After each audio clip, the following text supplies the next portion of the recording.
for that. I that pop it like you tough, we ain't going for that. Nigga talking about taking, we ain't going for that. Nigga better play it cool, cause we ain't going for that. Cause we ain't going for that. Cause we ain't going for that. No, we ain't going for that. No, we ain't going for that. So be cool, yeah, chill, yeah, tell them calm down. What I'm doing now, we be running up, get money now. Yeah, run the town, hottest niggas never knew that the chopper, nigga, we gon' shoot. They be money, I be rolling dice, I be taking chances. What I'm doing, I be motherfucking getting up to them benches. Niggas knowing, open bag, shawty, all this shit be stinking. All this motherfucking money, you ain't think that I was banking, you ain't think that I had them franking. I was drinking medication, nigga feeling like a patient. I was wasted, ayy, flowing, getting wasted. Every time we woke up, we had them bitches in rotation. All that back and forth, no, we ain't going for that. All that pop it like you tough, we ain't going for that. Nigga talking about taking, we ain't going for that. Nigga better play it cool, cause we ain't going for that. Cause we ain't going for that. Cause we ain't going for that. No, we ain't going for that. No, we ain't going for that. I got walk and I got act, it's a walking pharmacy. Shit ain't gon' lie, I'm getting the money, it ain't really hard to see. Blow down the pound, go out of town, she really put her faith in the street. I told her every time I make money, money don't make me, I'm the kid. On the balcony, niggas zooted, thinking about how to get rich. Then I'ma pop bottles, live it up to the end. Hop off in that charger, pulling off once again. On the side of me, keep protected F and N. So walk in the court, shit, I'm on that shit again. I can see the hate through the ultraviolet lens. Shit, I knew her barrel right when she put off in the bin. And you know I said her right, but you know we got all that back and forth, no, we ain't going for that.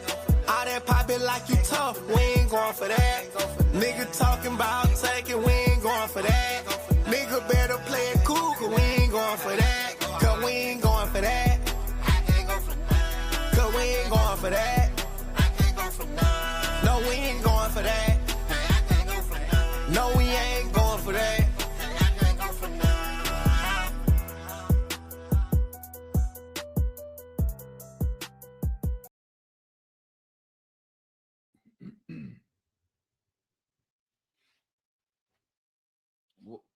What's good, family? It's your boy Damon in the building, man.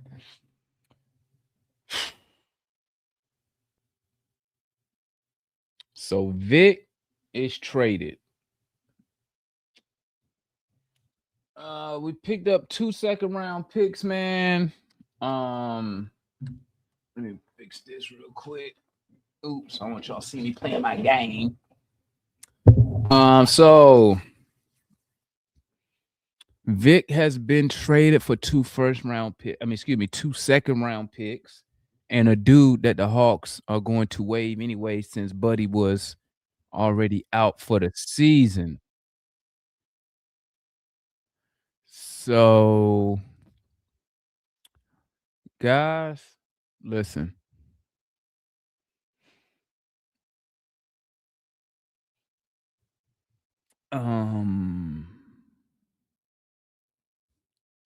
January, February, March, April, May, June, July,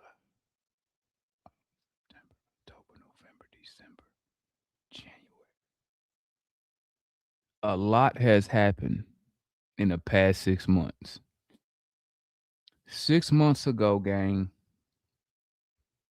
your boy, Unc, I was up here talking cash shit, bro. I was talking cash shit. I'm like, oh yeah, we finna do this. We finna do that. We going to the playoffs. We might make the Eastern Conference Finals. We better than the Knicks. Trey gonna be all NBA. I was saying all that smack, bro. I had so much hope.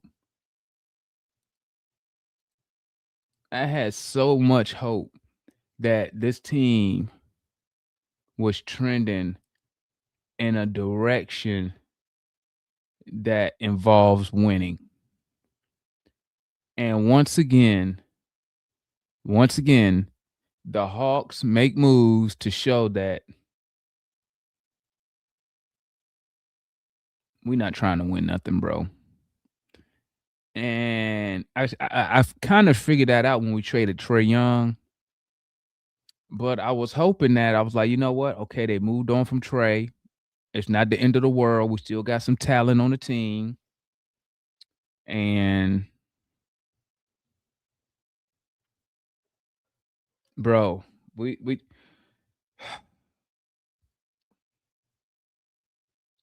this season has been, I can't speak for everybody. I can only speak for me and the nonsense that I was saying earlier in the season. Okay. So I can only speak for me.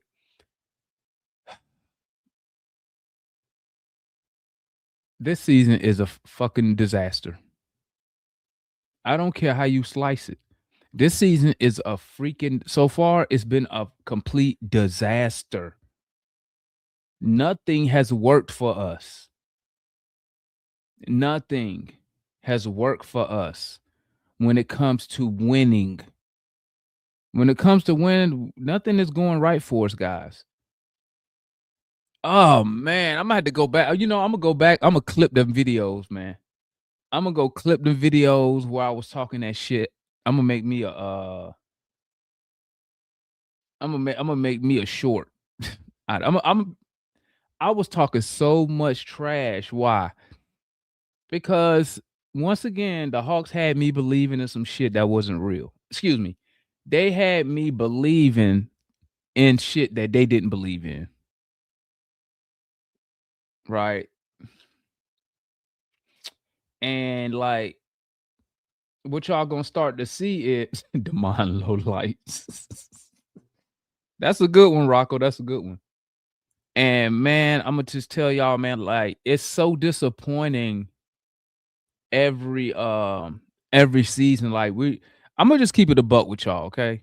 I'm just gonna keep it a buck with y'all. I ain't gonna sugarcoat nothing, bro. It gets old that every year we be in here talking about making a 6 seed. Every year. It gets old talking about we could make the playoffs through the play-in. It gets old. It gets old when develop another young guy. It gets old when I got to come up here and say play hard, get better. Like that's old. That is old, man. And like I said, man, the Hawks, um, you know what pissed me off about this season, man? What really this was really disappointing about this season is that with Trae Young getting hurt. First of all, let me start with Porzingis, right? You know why I don't like Porzingis? You know why? Because when he played for Latvia in the summer, how many games did he miss? Did he miss any of those games for Latvia this past summer? I believe he played in every game for Latvia in the summertime. Soon as he get here, as soon as his jersey says Atlanta on it, he can't even play one game a week.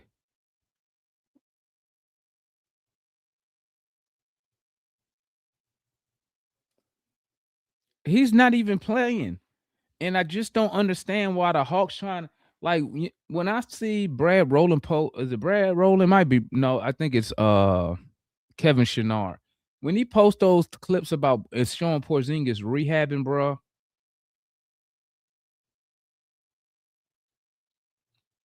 I'd be like, for what? He ain't gonna play. And if he play, he only gonna play one game. Salute my boy L Madness, man. Super chat gonna nickname Duke Reef the Slow Reaper. Hey, but he won't even be on the Hawks, man. He about to get he gonna get released. Like, I just knew. I thought at a bare minimum game, I thought at a bare minimum we was going to at least be a 4 seed and have at least one home playoff series. That's what I thought. Me trying to be optimistic, I'm betting money on Dyson that he's gonna get better, and he absolutely is a disaster. I don't care what nobody says. Y'all can throw his little 6 fucking rebounds in there, his little 6 y'all, I don't care about that, man.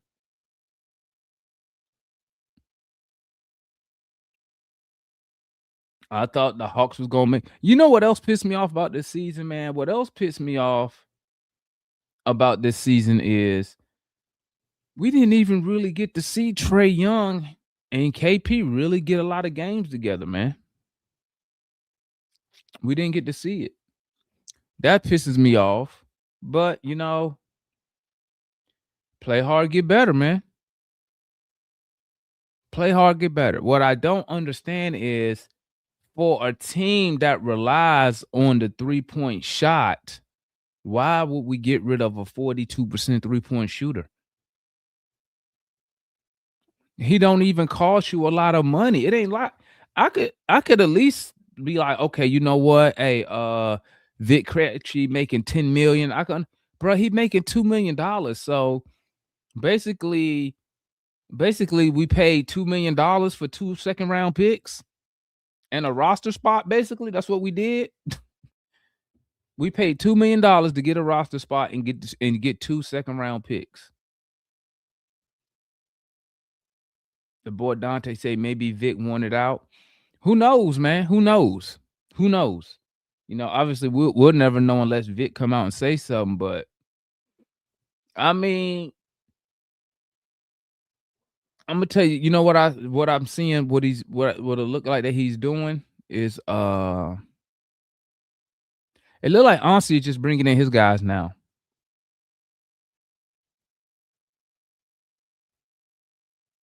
It looks like he's getting rid of anybody that was part of the Landry Fields era. Anybody that's part of that was only person I think left from Travis Schlenk era is who? Double O, Jalen. Like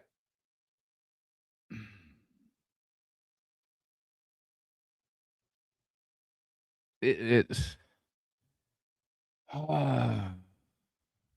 I mean, I hear what y'all saying, man. I hear what y'all saying. Y'all saying he got. Yeah, y'all really believe that Ansi got some miracle move he about to do. Y'all really? I don't believe that. I don't believe that, man. I don't believe there's going to be. If there's any more moves by the Hawks, I don't see nothing that's going to change anything. I mean, I'm just keeping it a book. Maybe hey, maybe I'm wrong, but I don't see us really getting nothing. I just don't. I just don't understand. All I can say, man, from what I look at, it look like just play hard, get better for the rest of the season, man. Don't expect no winning. Anything we win, hey, better appreciate it.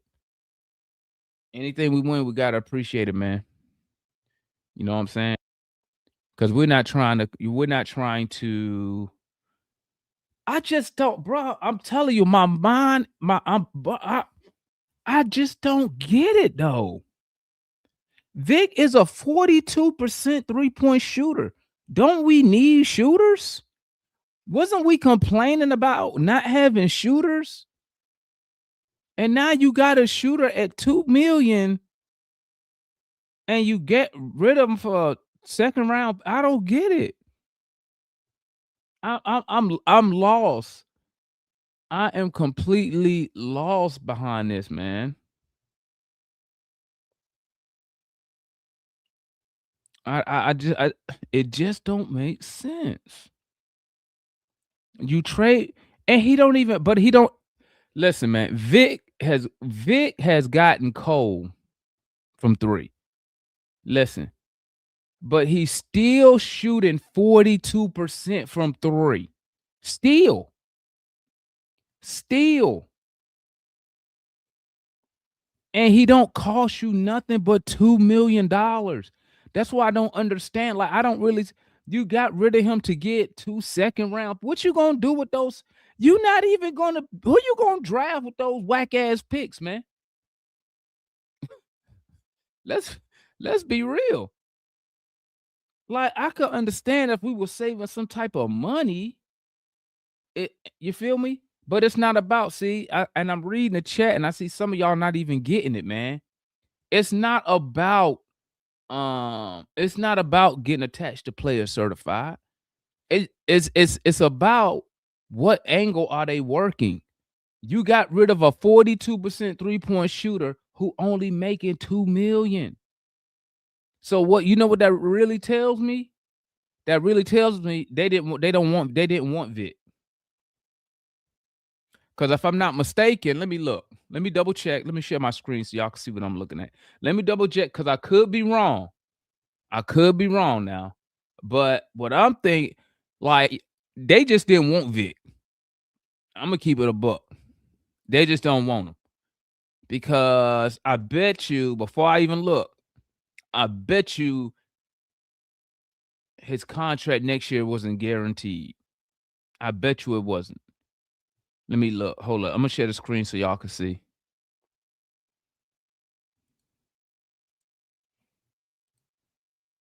I bet you his contract wasn't guaranteed. Did they already move him? Yeah, they already moved him. All right, they already took him off. Let me check Portland. I just want to see Vic contract. I know he made $2 million this year. Let me see. They add Vic Krejci. Yep. They wasn't gonna keep him. 26-27. You see this? Non-guarantee. Yep, they wasn't gonna keep him. Vic was already out of the Hawks' plans, bro. He was already out of the plans. You see, his contract is not guaranteed next year, so they wasn't gonna keep him. So I guess they was like, let's get something for him. Hey, you know what they said? I'm gonna tell you what Ansi said.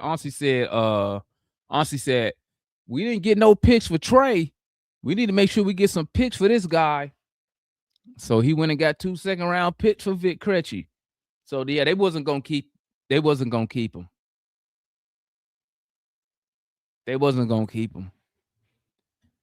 Oh well, play hard, get better, man. I need to get these shirts made. Play hard, get better. Let me get these shirts made, man. I've been sitting on that one for a minute. Hey, I'm gonna drop the link if anybody want to tap in real quick. I ain't finna be up here for long, man. I'm just baffled, man. Like 2 seconds? Ugh. I'm just baffled. But yeah, they wasn't gonna keep him. They wasn't gonna give him nothing. What's up, Mike? Oh, shoot, I'm on mute. Yo, what up? What's up, man? And I'm just trying to figure out what type of angle they was working. And I'm assuming, looking at Vic not being guaranteed next year, I'm just assuming they wasn't gonna bring him back next year, and figured they was like, hey, I'm gonna try to get something for him. Yeah. You know what I'm saying? What you got, Austin? I mean, that's probably the case, most likely. Yeah.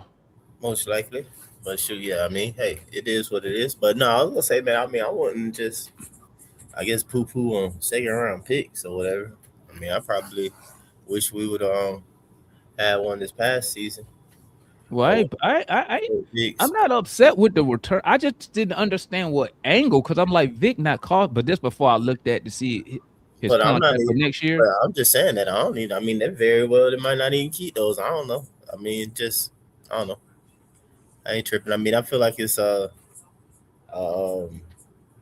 move before a move, and I ain't saying this for another move that y'all gonna just go crazy about or something like that. So I'm just. Oh no, I was figuring they would get off Luke Kennard and save some real money.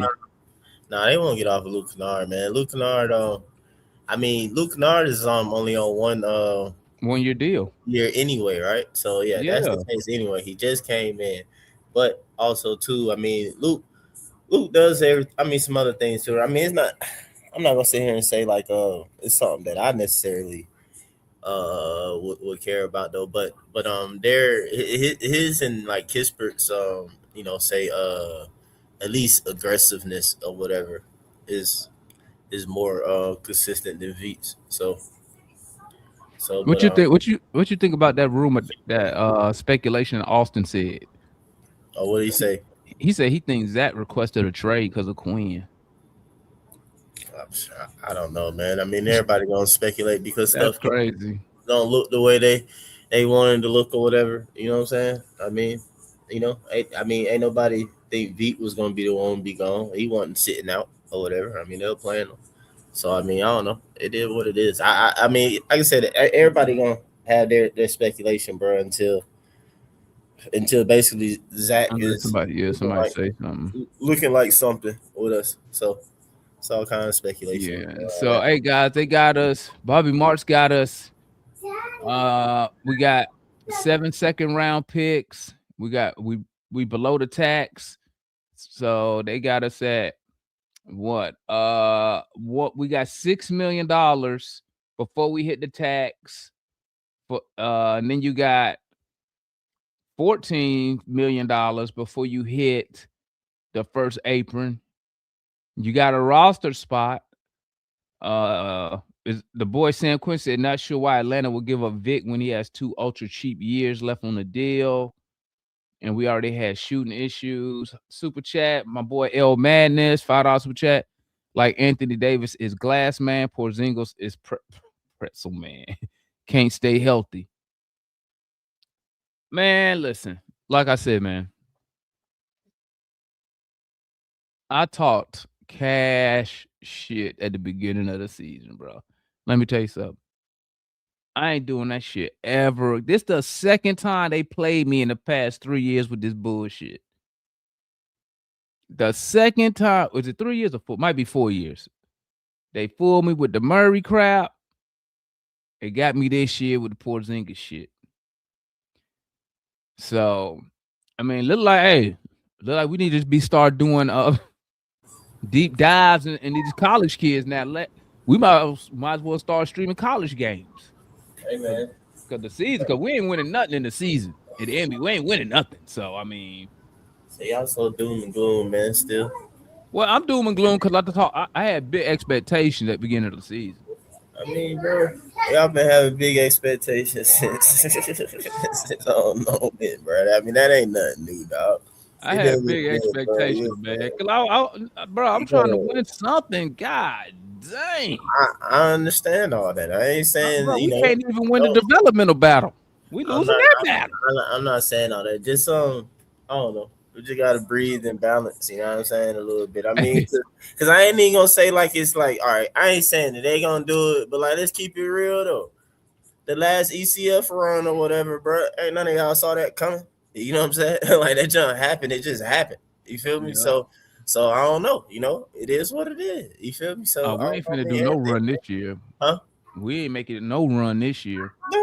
I mean, currently after last game, or say after the last 2 games, currently, no, that's the way it feels. But if you go before those last 2, and it was some 4 straight games, y'all would have felt it slightly a little bit more positive. But when lost 2, I mean, they gave up the Houston game basically. I mean, well, JJ got hurt. It is what it is, man. But yeah, bro. We lost to a 12-win team. We sold Veet coin, man. That's crazy. What up, Doug? What's going on, fellas? It's like I told y'all after that Detroit game, man. The Hawks they gonna go on the 3-game winning streak, then go on the 3-game losing streak.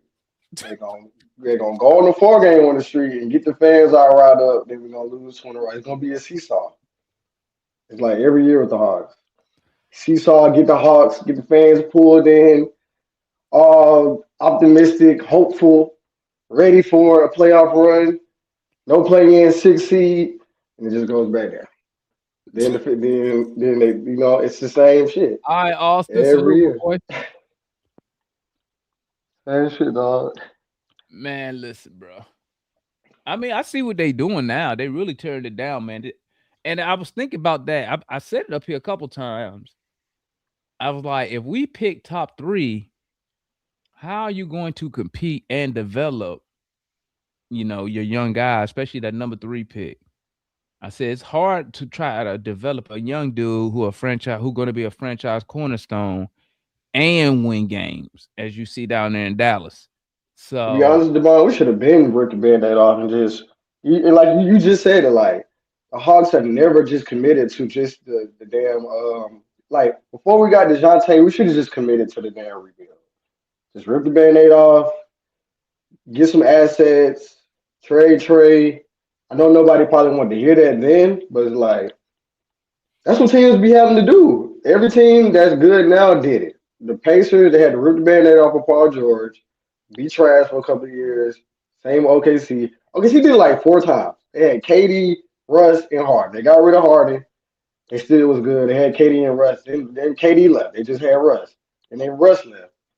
Then they got who they got now. Same with Houston. Houston had James Harden. They ripped the band-aid off. It's trash for 2 years. They had John Wall not even playing. Had Boogie Cousins.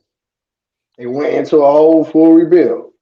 Like we just won't do it. Like you said, we got one foot in the door. Like we finna win some shit. well, Then another we foot doing it now. outdoor. We doing it now. Turn it Yeah, down. but they should have did it from the jump of the season. Don't play with us like we finna do some shit. When we could just already know that we was in a rebuild. You know what I'm saying? Like just go ahead and just break it down. Tell the fan. I mean, but they probably don't want to tell us that obviously because won't nobody come to the damn game. Bro, y'all doing this after Meek getting moved, bro? Or this is a continuation of What's previous up, Warren? stuff? Hey, what's up, fellas? Demond, I'm gonna keep it light because I'm out with my family. We went to a restaurant. Mike, I know this is one of your glue Hey, guys, real one of the quick, guys we Juan. Real recruit. quick, Juan. Hey, it's irking your nerve. Juan said, "Hold up, baby. Let me get on. Give me 2 minutes, baby. Give me 2 minutes. I got to get this off my chest, and then I'm yours the Yeah, rest of the day, baby. yeah, Go ahead, Mike. Juan. Mike, I know Vic was one of your, feel good players, one of the rotational players that I know I joked about him, but he made significant strides over the last 2 years to become one of the better shooters in the NBA. And so I look at it as like, are we just moving players, dumping salary just to be dumping salary, or is there a plan in place? It's like so Demond said the same thing. Like, I don't know if we trying to win, bro, or we trying to develop. You know what I mean? Like, there's no clear vision for us right now, man. You know what I mean? And I think it's on Unzi to come out and let the fans know what we're trying to do, man. So we were not seeing sabotaging the fans and be like, all right, you know what I mean? Like, this is the direction the Hawks are going to move in. We're getting younger. We're going to play like this, or we just going to keep shedding salary for the next big thing. This one is for you. Hey, You're welcome. Facts. hey, Yeah, I'm done. I don't know what we doing. So I'm just play hard, get Nobody ever better, man. knows. That's all I That's the got. problem. Play hard, get better, man. Don't need anything else. There should be. Yep. I'm gonna log back off because I'm eating right now. I'll talk to y'all in a minute. All right, All Juan. right, All man. right, yeah. Be safe out there, Warren. Yep, appreciate it. All But I'm yeah, saying, man. play After hard, you get fire better. Quinn, you gotta fire him first. If we want to do this rebuild, get him up out of here, bro. I want if Quinn down for a rebuild. I doubt it. I I mean, doubt it. I mean, hey, hopefully we get to see some good Zach usage now. Hopefully, please. Some good Zach usage. Cause what he did to Zach was that yesterday? That was yesterday, huh? We played. That was criminal. What he did yesterday. Yeah, I think he should have finished. I thought he was gonna finish. Hey, he took him out after every good play Zach did. He took him out the game. That was hilarious. He's been doing this shit all year, Hey, Mike, healthy did you see or the girl not. on Twitter? That girl named Sarah. She posted a video. It said, bro, she said Zach. She showed like the first 14 possessions. She said Zach didn't even touch the ball the first 14 possessions. Hey, Demond. Hey, man. Bro. I I appreciate folks, you know what I'm saying, beginning to see things, but bro, I just relax, man. I started the season trying to, show certain things, but yeah, bro, it's crazy work. It is what it is. I think I don't know. Was the first time he touched it was the steal and he scored? Yeah, I think Nigga had so. to play defense and take the ball, bro. Like, bro, like the only thing that I would say that I would like. And it's not even fair to do, bro, and say like criticize him about. But I don't really like. I'm not gonna necessarily subscribe to that because it's not 1-on-1 up the street. You know what I'm saying? Basketball that he playing, but like, yeah, bro, gotta slap somebody, dog. Like I don't know, bro. Like he gotta blow. It's criminal, dog. I saw one play, bro. Like it. He shouldn't have moved, bro. Like Dyson had the ball, right? Zach is there for the ball to get swung to him. Dyson directs him, right? And Zach goes with the direction, but the direction was for basically Zach to get out the way for Naw to come up and get the ball. And then, Daldo passed. He took the crap and ball hard on some stuff. You feel me? Like, I was like, seriously? I was like, this is crazy work. Number one, I don't know. I was like, Dyson, why you ain't just pass the ball to him right there? Nigga, why is Dyson dictating traffic? I'm gonna keep he shouldn't be dictating anything. Dyson's a bench player, bro. You gotta keep it real, like, man, bro. bump all that. You trying to be a team player stuff, but like bump all that. Like, what you telling me to move, man? Pass the ball, bro. Right. Hey, hold on, Mike. Real quick, Mike. Demond, Peterson, 100%. Right there with you. After the game I watched yesterday, 100%. Right there with you. Right there with you. Top guy. Peterson. Yeah, he cold. Right there with you, bro. Cold. Yeah. Super cold. What was you saying, Mike? Go ahead, Mike. I'm sorry. I'm gonna say this though, bro. Peterson is nice. I ain't finna compare him to nothing. I ain't doing none of that crap. No, I like the way he hoop and stuff like that though. But literally, watching the Hawks though, bro, man, if them players don't decide to pass the ball, man, it ain't gonna matter nothing. That's what Quinn did, bring up the passing at the press conference. It ain't gonna matter nothing, bro. Like I'm telling you, bro. Like it's just too much of it. I mean, I ain't even gonna get on Moji or whatever or nothing like that. But it's like watching the game. It's like because how things are. It's like, and I get it though. It's like Moji gotta perform. You feel me? So it's like you can't necessarily do completely of the, you know what I'm saying, full natural like correct stuff. It's like you still gotta like look out for self to an extent. You know what I'm saying? Right. And I just hate what that creates. You know what I'm saying? It breeds or whatever. It makes it hard for like really. I feel like a good basketball to be played, man. Correct basketball to be played the way it needed to be. But like, shoot, JJ took 30 shots. You feel me? Like, whoa, bro. I mean, I know he scored 30, but he took 30 shots, bro. Like, they said, what did he say? Zach got only 6 touches in front court. I need to go back through these. Bro, but as I said, but everybody always going to, he can't create, bro. That is like the most frustrating thing. Like, dude, if that's the case, then please get rid of coaches. Get rid of referees, get rid of everything, bro. Like, you might as well just put the junk up the street, dog. Is this Rucker Park or something? I would agree with that, bro. If this was Rucker Park, dog, you feel me? Like, if that was the setup and stuff like that. Oh, nah, he got to be able to, like, this is crazy work. This is basketball. Basketball is the highest. So to continue to like, and then two people throw out that whole role player stuff. You saw what I said earlier. I think about, I'm like, that's not an insult. Like, you still to win, you still can be an elite role player, though. I don't care what you want to call him, though. You can still like that. So you see the efficiency of the man when he got the ball. Like you said, he knocked down shot, boom, and get taken out. Then also, too, like, that's the only time they even pass it to him. You feel me? I'm like, dude, y'all give him the bailout. Get some shots. Quinn said, and they passed it to Zach. He hit the 3 corners. Like, hell no, let me get him out the game. They pass him the ball too much. It's crazy work, bro. It's crazy.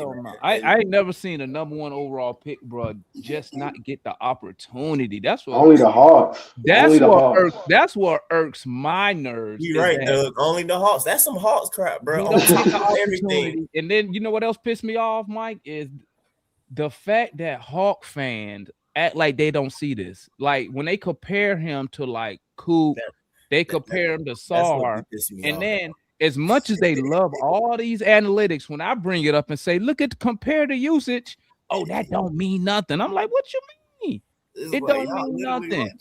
Bruh, your favorite player, Jason Kidd. I don't know if you saw his press conference, right? So he moved Cooper Flagg to point guard. Yeah. All them reporters questioning him why he did that. You know what he taught? He was like, I know, this is that word. He said, I know what the fuck I'm doing. You seen that press conference? Yeah, man. I need a confident coach like that. This is what I'm thinking. So Jason Kidd says, I need to find a way to get the future of this franchise, touches. I need him on the ball. So he made him the point guard. And the fact that all the reporters questioning him, and the first thing he said, I know what the fuck I'm doing. He said, y'all ain't never played the game. He said, you never played at this level. I know what I'm doing. That's why I said, why you not trying to get Zach the ball? Put him at the 2. Put him in different locations. You just took that shit right out of my mind. It's the same thing. About to say that. The same thing I said about, and this is crazy. I said this months ago. I said, why don't they just move Zach to the 2? I've been saying that. I said move with it this far. And you know what I noticed, Mike? It's always people who never played at that level say, oh, he can't do it. And I be thinking to myself, how the fuck you know he can't do it? Right. I said this at the beginning of the year, and y'all was like, no. When people be like, he can't do it, I be thinking to myself, I be like, last time I looked, you don't work for an NBA franchise. You over here just like me. Some of these guys didn't even play have never played basketball. But nobody really talk bad about Zach though when it comes to the actual like people. It's just like if anything, it's still just a question. But my main point was the fact that the head coach recognized he needed to get his guy in certain positions to be successful. That's my whole takeaway from it. Moving him in different positions instead of Quinn saying, hey, just run out, just play defense. The offense will come. What is that?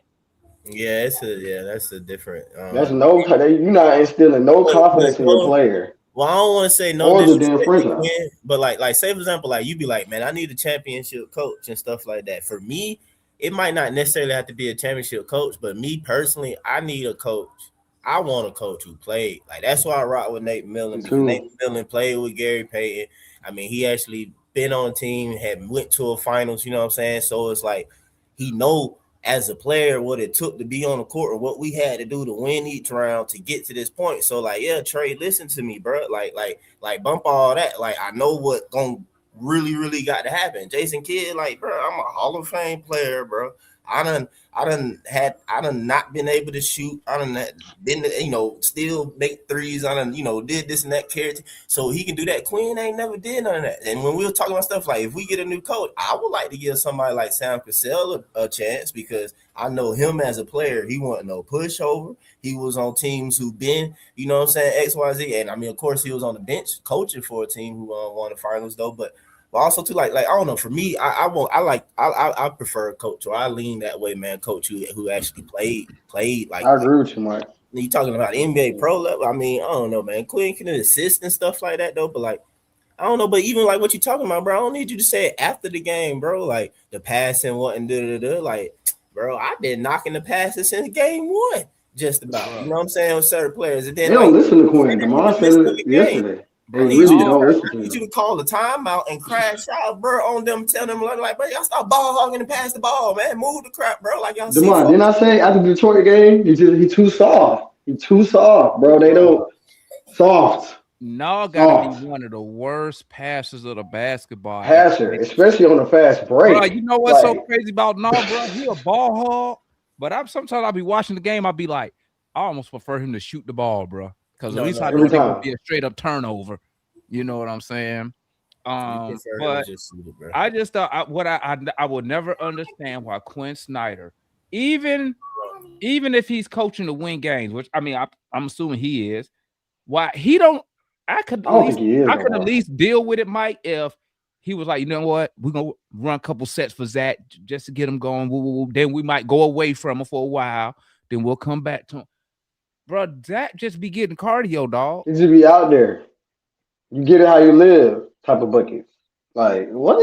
As a number 1 pick? At least, because you know what, Mike and Doug, at least if we was having a bad year, we could at least have the development part we could be leaning. I mean, we are. We seeing the process. We seeing this guy getting better. Blah, blah, blah, blah, blah. We don't even really have that right now. Don't have it. Yeah, man.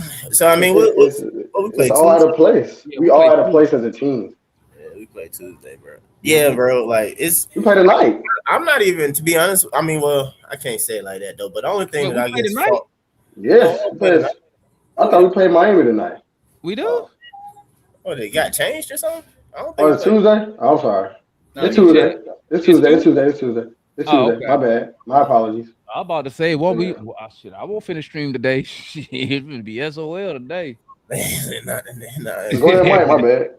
I was somebody asked for the link, but no, I forgot what I said about to say, man. Oh yeah. The main thing, I mean, I guess the only thing you can blame Quinn for at this point, man, is like really just like not making the players pass the ball, bro. But when I'm watching the game, dog, I'm like, bro, it's just like the players, man. They man, I don't know how to explain it, man.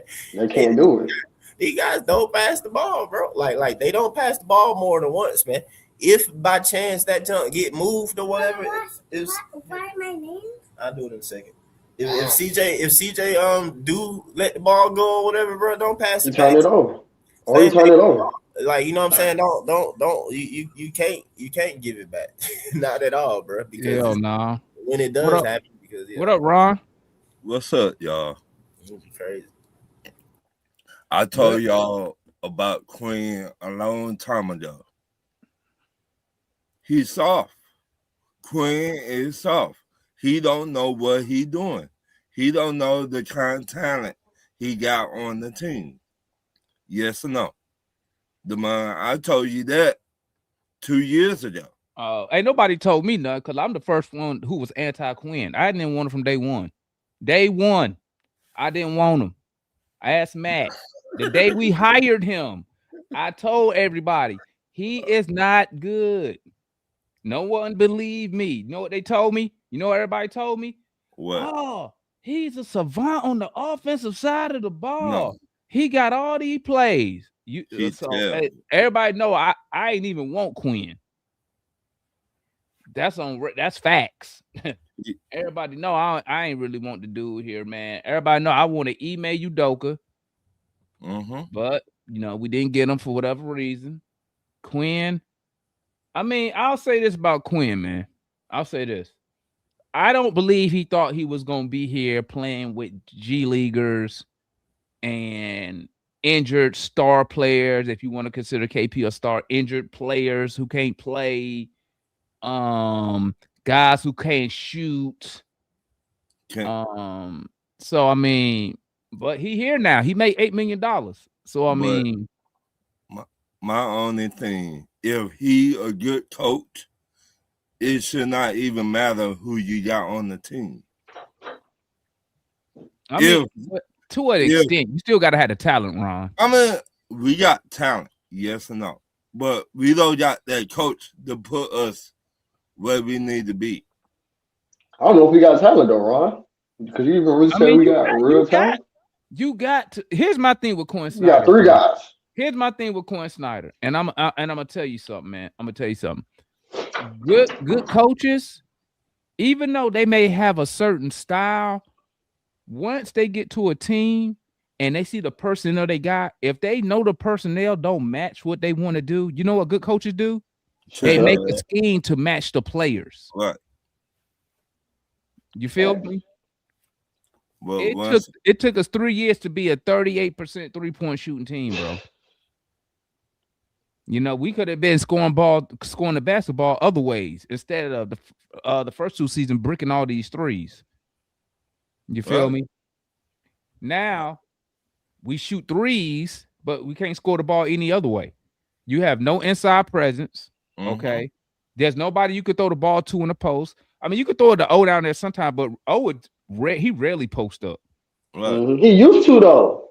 Before Quinn got here, he used to post up. Come out, and since O is not super tall, that's why you rarely see him set the screen and roll hard to the basket because it's hard to throw him an alley-oop if the other team big is coming. But I feel like he used to I feel like he used to set them screens. Like it seemed like as soon as Quinn got here, bro, everything that he used to do, like the greedy stuff, like he used to play defense. He used to switch out good. He used to be able to stop people a little bit. He used to get rebounds. All that stuff he used to shoot mid-range. Remember the mid-range that got super crazy? Like ever since Quinn got here, bro, he stopped all that shit. Remember, O used to be one of the best offensive rebounders in the league, bro. Like I know I'm not crazy. Well, O But wasn't a like, starter back then either. Remember that he wasn't starting. yeah, true. Clint Capella was True. starting, so O was doing a lot of work against the other team's second unit. Which That's at the true. end of the day, it don't matter.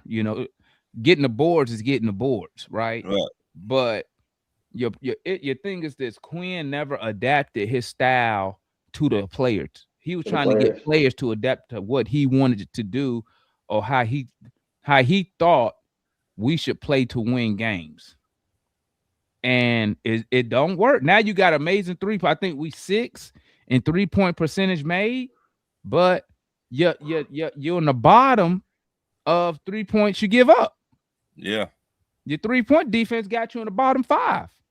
And the rebounding is horrible. Your What's our first rebounding got you in the rebound? bottom of the 25? league. Your rebounding, damn, Doug, you in the garage? No, I'm in the damn bathroom. I'm messing with you, Doug. But now you can shoot the threes at an elite level as a team, but now you can't defend it. And guess what? We ain't never defended the 3-point shot good since Quinn been here. You've never done it. I know we did when they was here They though. told me, I was told when we get Dyson Daniels, the perimeter defense was supposed to be amazing. Still can't stop nobody from getting to the cup. No, because bro, like I said from the beginning, when you was bad and this with Trae Young on the team, when you a bad defensive team like we've been for years, it ain't one guy, man. It's Multiple a guys. team Yeah, effort. everybody. And what you starting to see is as we subtract one, we see flaws in others. Mm-hmm. Because now you starting to see a whole bunch of people all of a sudden. Now they complain about Jalen Johnson defense. Now all of a sudden it's like they didn't see him defending last year, the year before that. Because what Jalen Johnson do right now on defense, that's not This is new. new. To me, it's new. I feel like Jalen used to play defense. If you go back to Quinn's very first game he coached in Atlanta, they asked him why he wasn't starting Jalen Johnson. I think he started Sadiq Bey over him for one game. And his exact words was, he needs to be better on defense. I mean, but like I said, now it's showing other people's defensive flaws. So now you add a guy like Dyson Daniels, who had amazing defensive season last year, right? But did it change anything? Yeah, he had tons of steals. But, I mean, did it lead to winning? No. You still was in the 500. Right, you still wasn't last year, but we gave up what we gave it to. We lost to the Pacers 155 to 160. We gave up like 140 to the Pacers like 3 times, like at least 140. Then you go to last night. Well, in defense of the defense or whatever, man. Number one, bro, it's Quinn, man. A lot of times, man, he be doing that the weird stuff, man, to continue to put the team in a bad defensive like overall situation. Like yesterday, I mean, to close the half out and stuff like that, man. That second quarter that everybody said was bad and stuff like.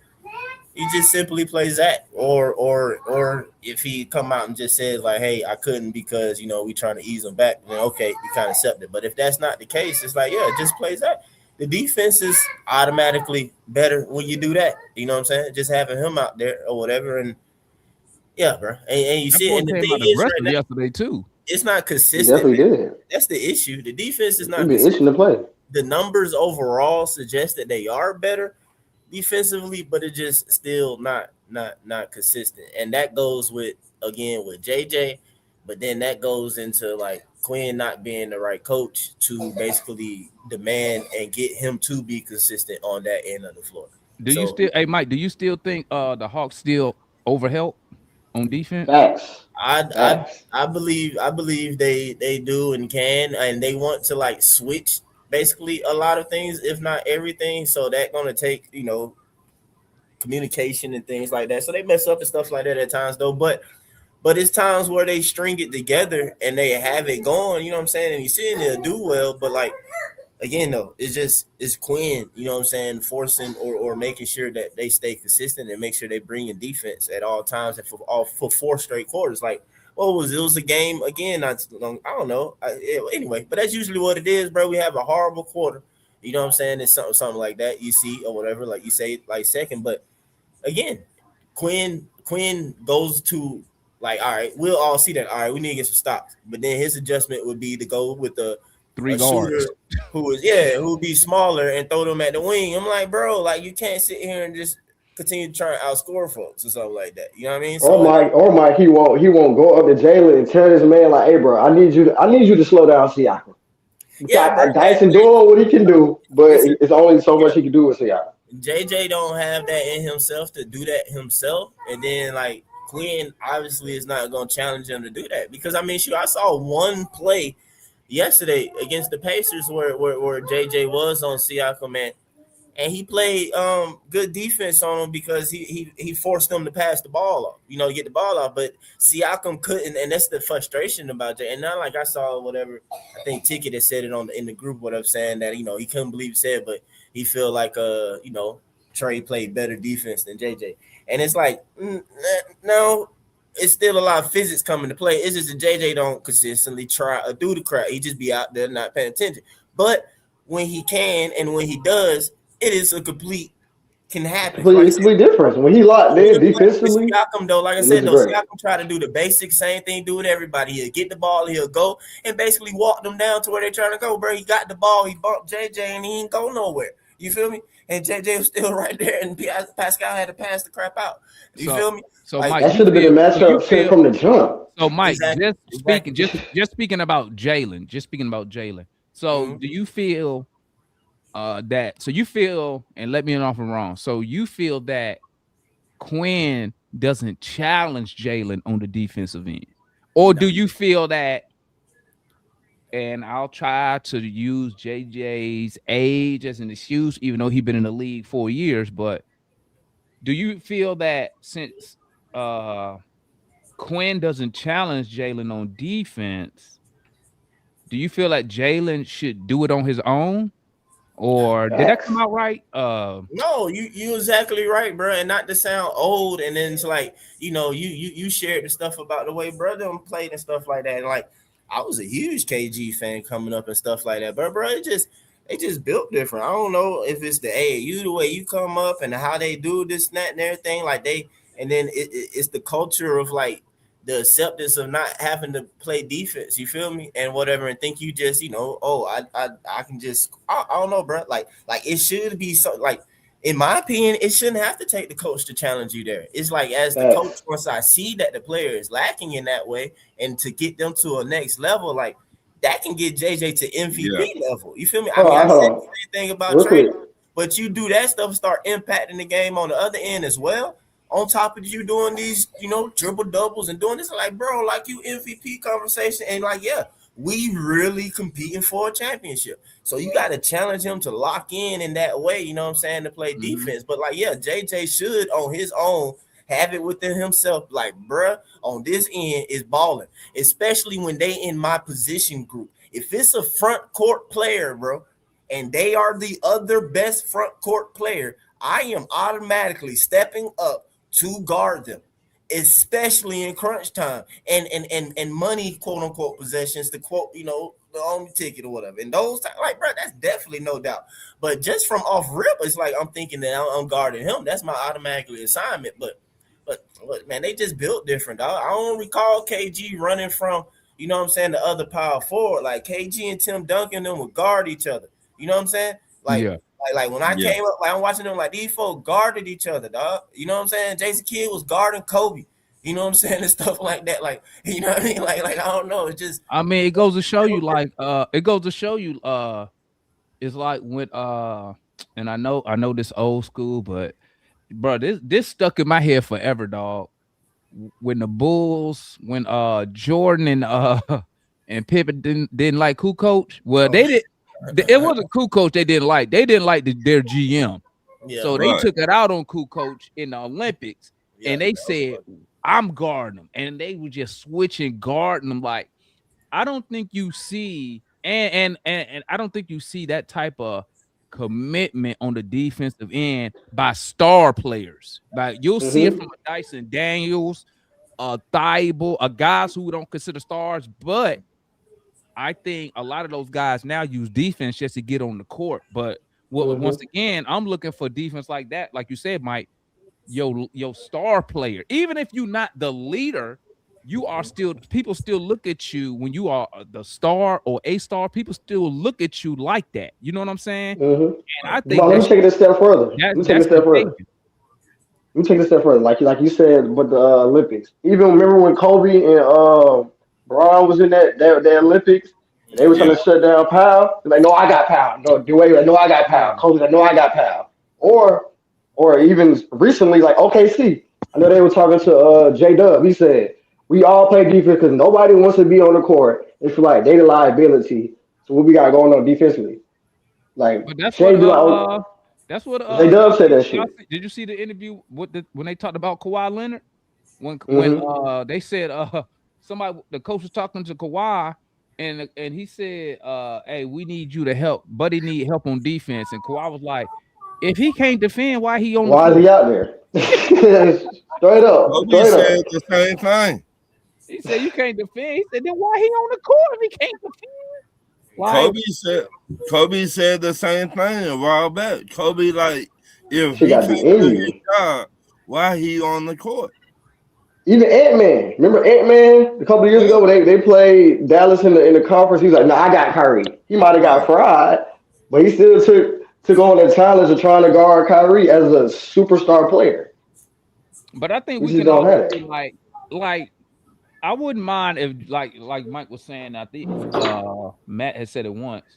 I don't mind my star player not guarding the other team's best player like the whole game, because I can understand how fouls and stuff can factor in, but like crunch time, you looking for your star to be on the other team best player certain moments.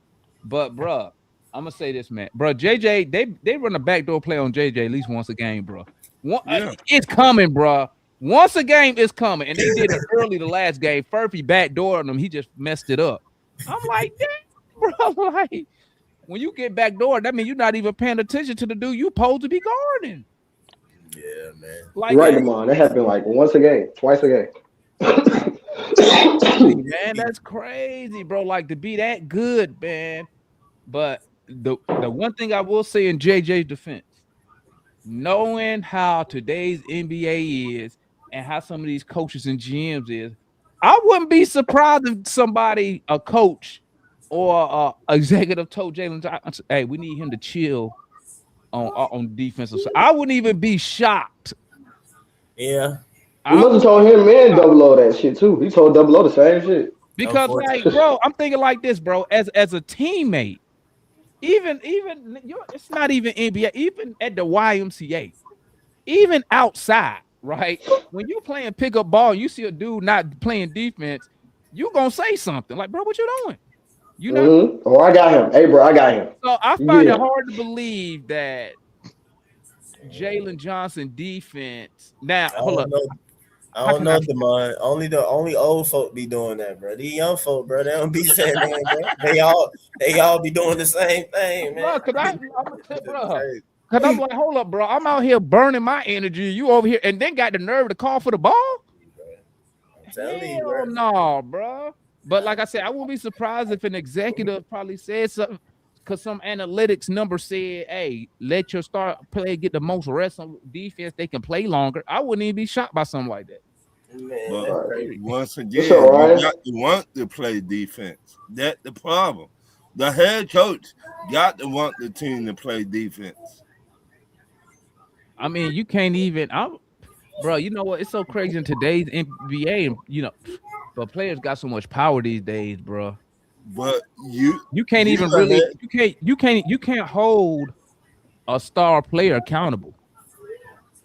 Like what you could. It's kind of like college. It's like college. How you can't hold the college guys accountable because they just gonna hop in the transfer portal and leave. Wait, you Like the saying same that? shit with with Jalen Johnson. Like No, that's not what I'm saying, Clips. What I'm saying is I wouldn't be surprised if an executive had said something like that. Just conserve your energy.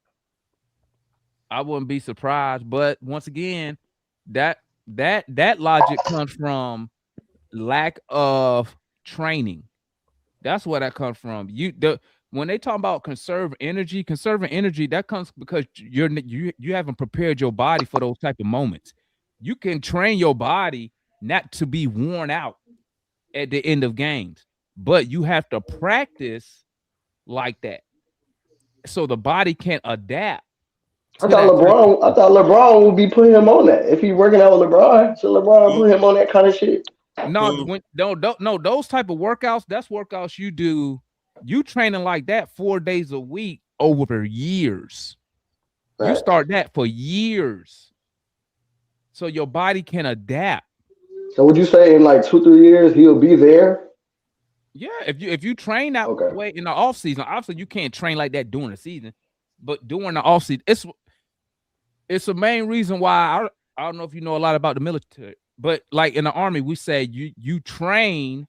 We train exactly how we fight wars. So when we go outside and play Army in the field, we do everything at real time speed. Everything's done real time.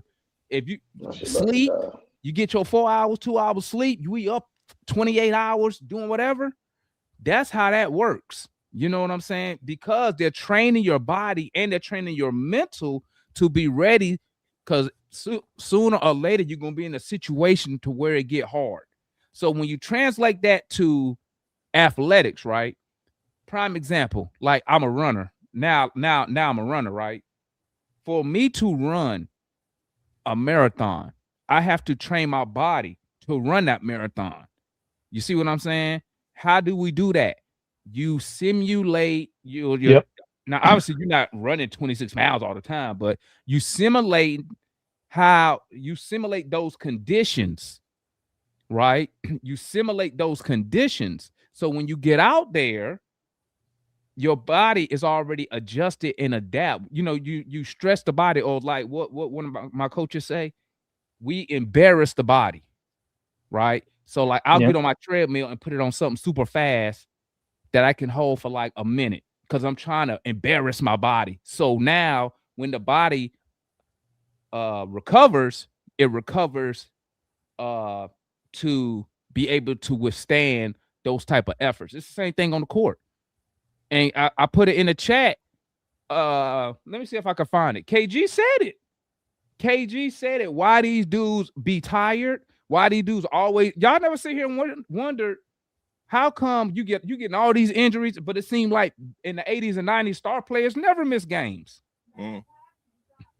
It's all about what you're doing in that off season, man. But and to piggyback off of what you said, Damon, it's like if you watch that Bulls documentary where Mike's talking, like him, Rodman, and Pippen were all competing to see who would have the less body fat. Like these guys were coming into the season with like 2% body fat and like uber athletic already. Nowadays, you know what they do now? Now you hear them say, you hear the players now, oh, I'm gonna play my way in shape. They didn't do that back in the day. They came to training camp. Oh no, they shape. showed up. Yeah, they showed up in shape. Yeah, you already ready to rock and roll. You know what I'm saying? But I mean, hey, we'll see. I mean, hopefully, at this point, I don't really care if they got any moves after. Right now, I just want to see Zach get a lot of usage. That's what I want to see. Well, I think too, Damon, is like, I've been reading a lot of people on X what they say. It's like with the way we have Veet playing is similar to how we're playing Luke Kennard and Corey Kispert, guys just coming off and shooting the three. And I know we're a high efficient, 3-point shooting team in terms of attempts, but like it's, when you have, and I don't know if Mike or Matt said it, but like when Zach comes back, somebody's not going to play, and with Luke Kennard on a 1-year deal, there's possibility you trade him. You have Corey Kispert for another 3 or 4 years, and unfortunately, Veet was at the end. Trust me, and this is not me trying to poo-poo on what Veet has done. He's a great shooter and good overall like teammate and locker room guy, but on a non-guaranteed $2 million deal, unfortunately, he was probably the odd man out. Well, and I looked at his contract and it won't guarantee neither. So I guess was already gonna move on from him because, and plus I think Kispert got what 2 more years left.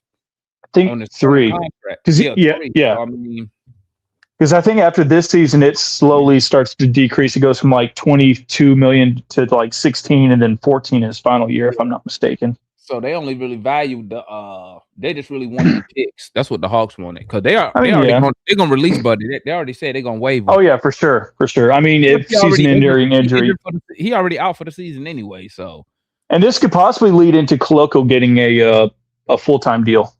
Man, hold up, Bray. We need to pump the brakes on Koloko. I'm just saying. Listen, bro. Listen. Or you bring in somebody else. I'm not even gonna sit here and cap. I thought we might have had something, bro. These last couple games.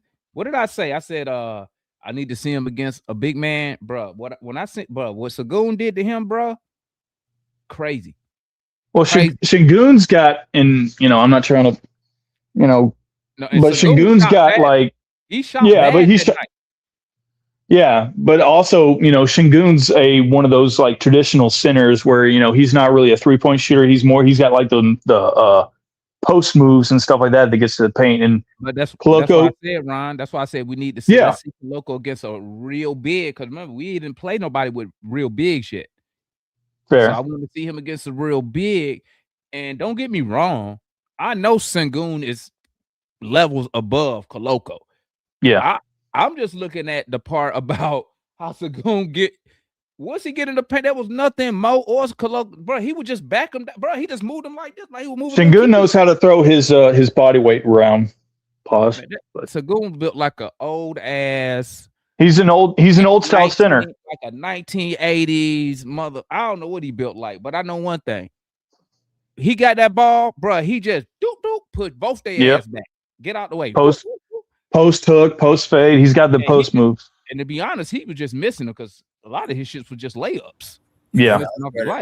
Hey, why we need to get my boy Hans, man? Hans Steinbach. I mean, hey, maybe Steinbach. You know what I was thinking? Here's a hot take.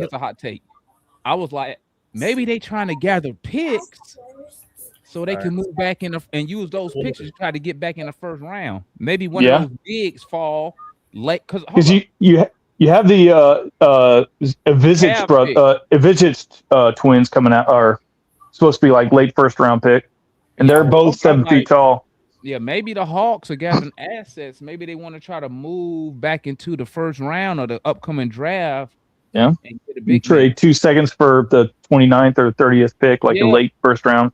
Yeah. Southside. He out for the season, man. The Hawks already said they're gonna waive Duop. Yeah. Because he last played, bro. He only 6'8". Yeah, because I think he last played October or December before he got hurt again. Yeah, man. So, look like we back to that old developmental stage. Yay! Let me go print these shirts off, man. I should have had these shirts printed off. Play hard, get better, dog. Get better. Let me go print these shirts off, man. Play hard, get better. Because that's all we doing in Atlanta right now. Playing hard, trying to get better. What? Play hard, get better. That's funny. Mike, did you watch the Arkansas BYU game? Get them shirts made, Mike. Play hard, get better. I finna get them shirts. Mm-hmm. They better be glad I can't get to the State Farm. I'll smuggle some of them shits in and leave them on. Leave them on the seats. Yeah. I'll drop them shits off on the seat like they playoff shirts. You talking about the Kansas BYU though? Bro? Yeah, the Kansas BYU game. Yeah. Oh, did you watch it at all? Yeah, I checked it out. I didn't have time to watch it. I didn't know how Darren or AJ did.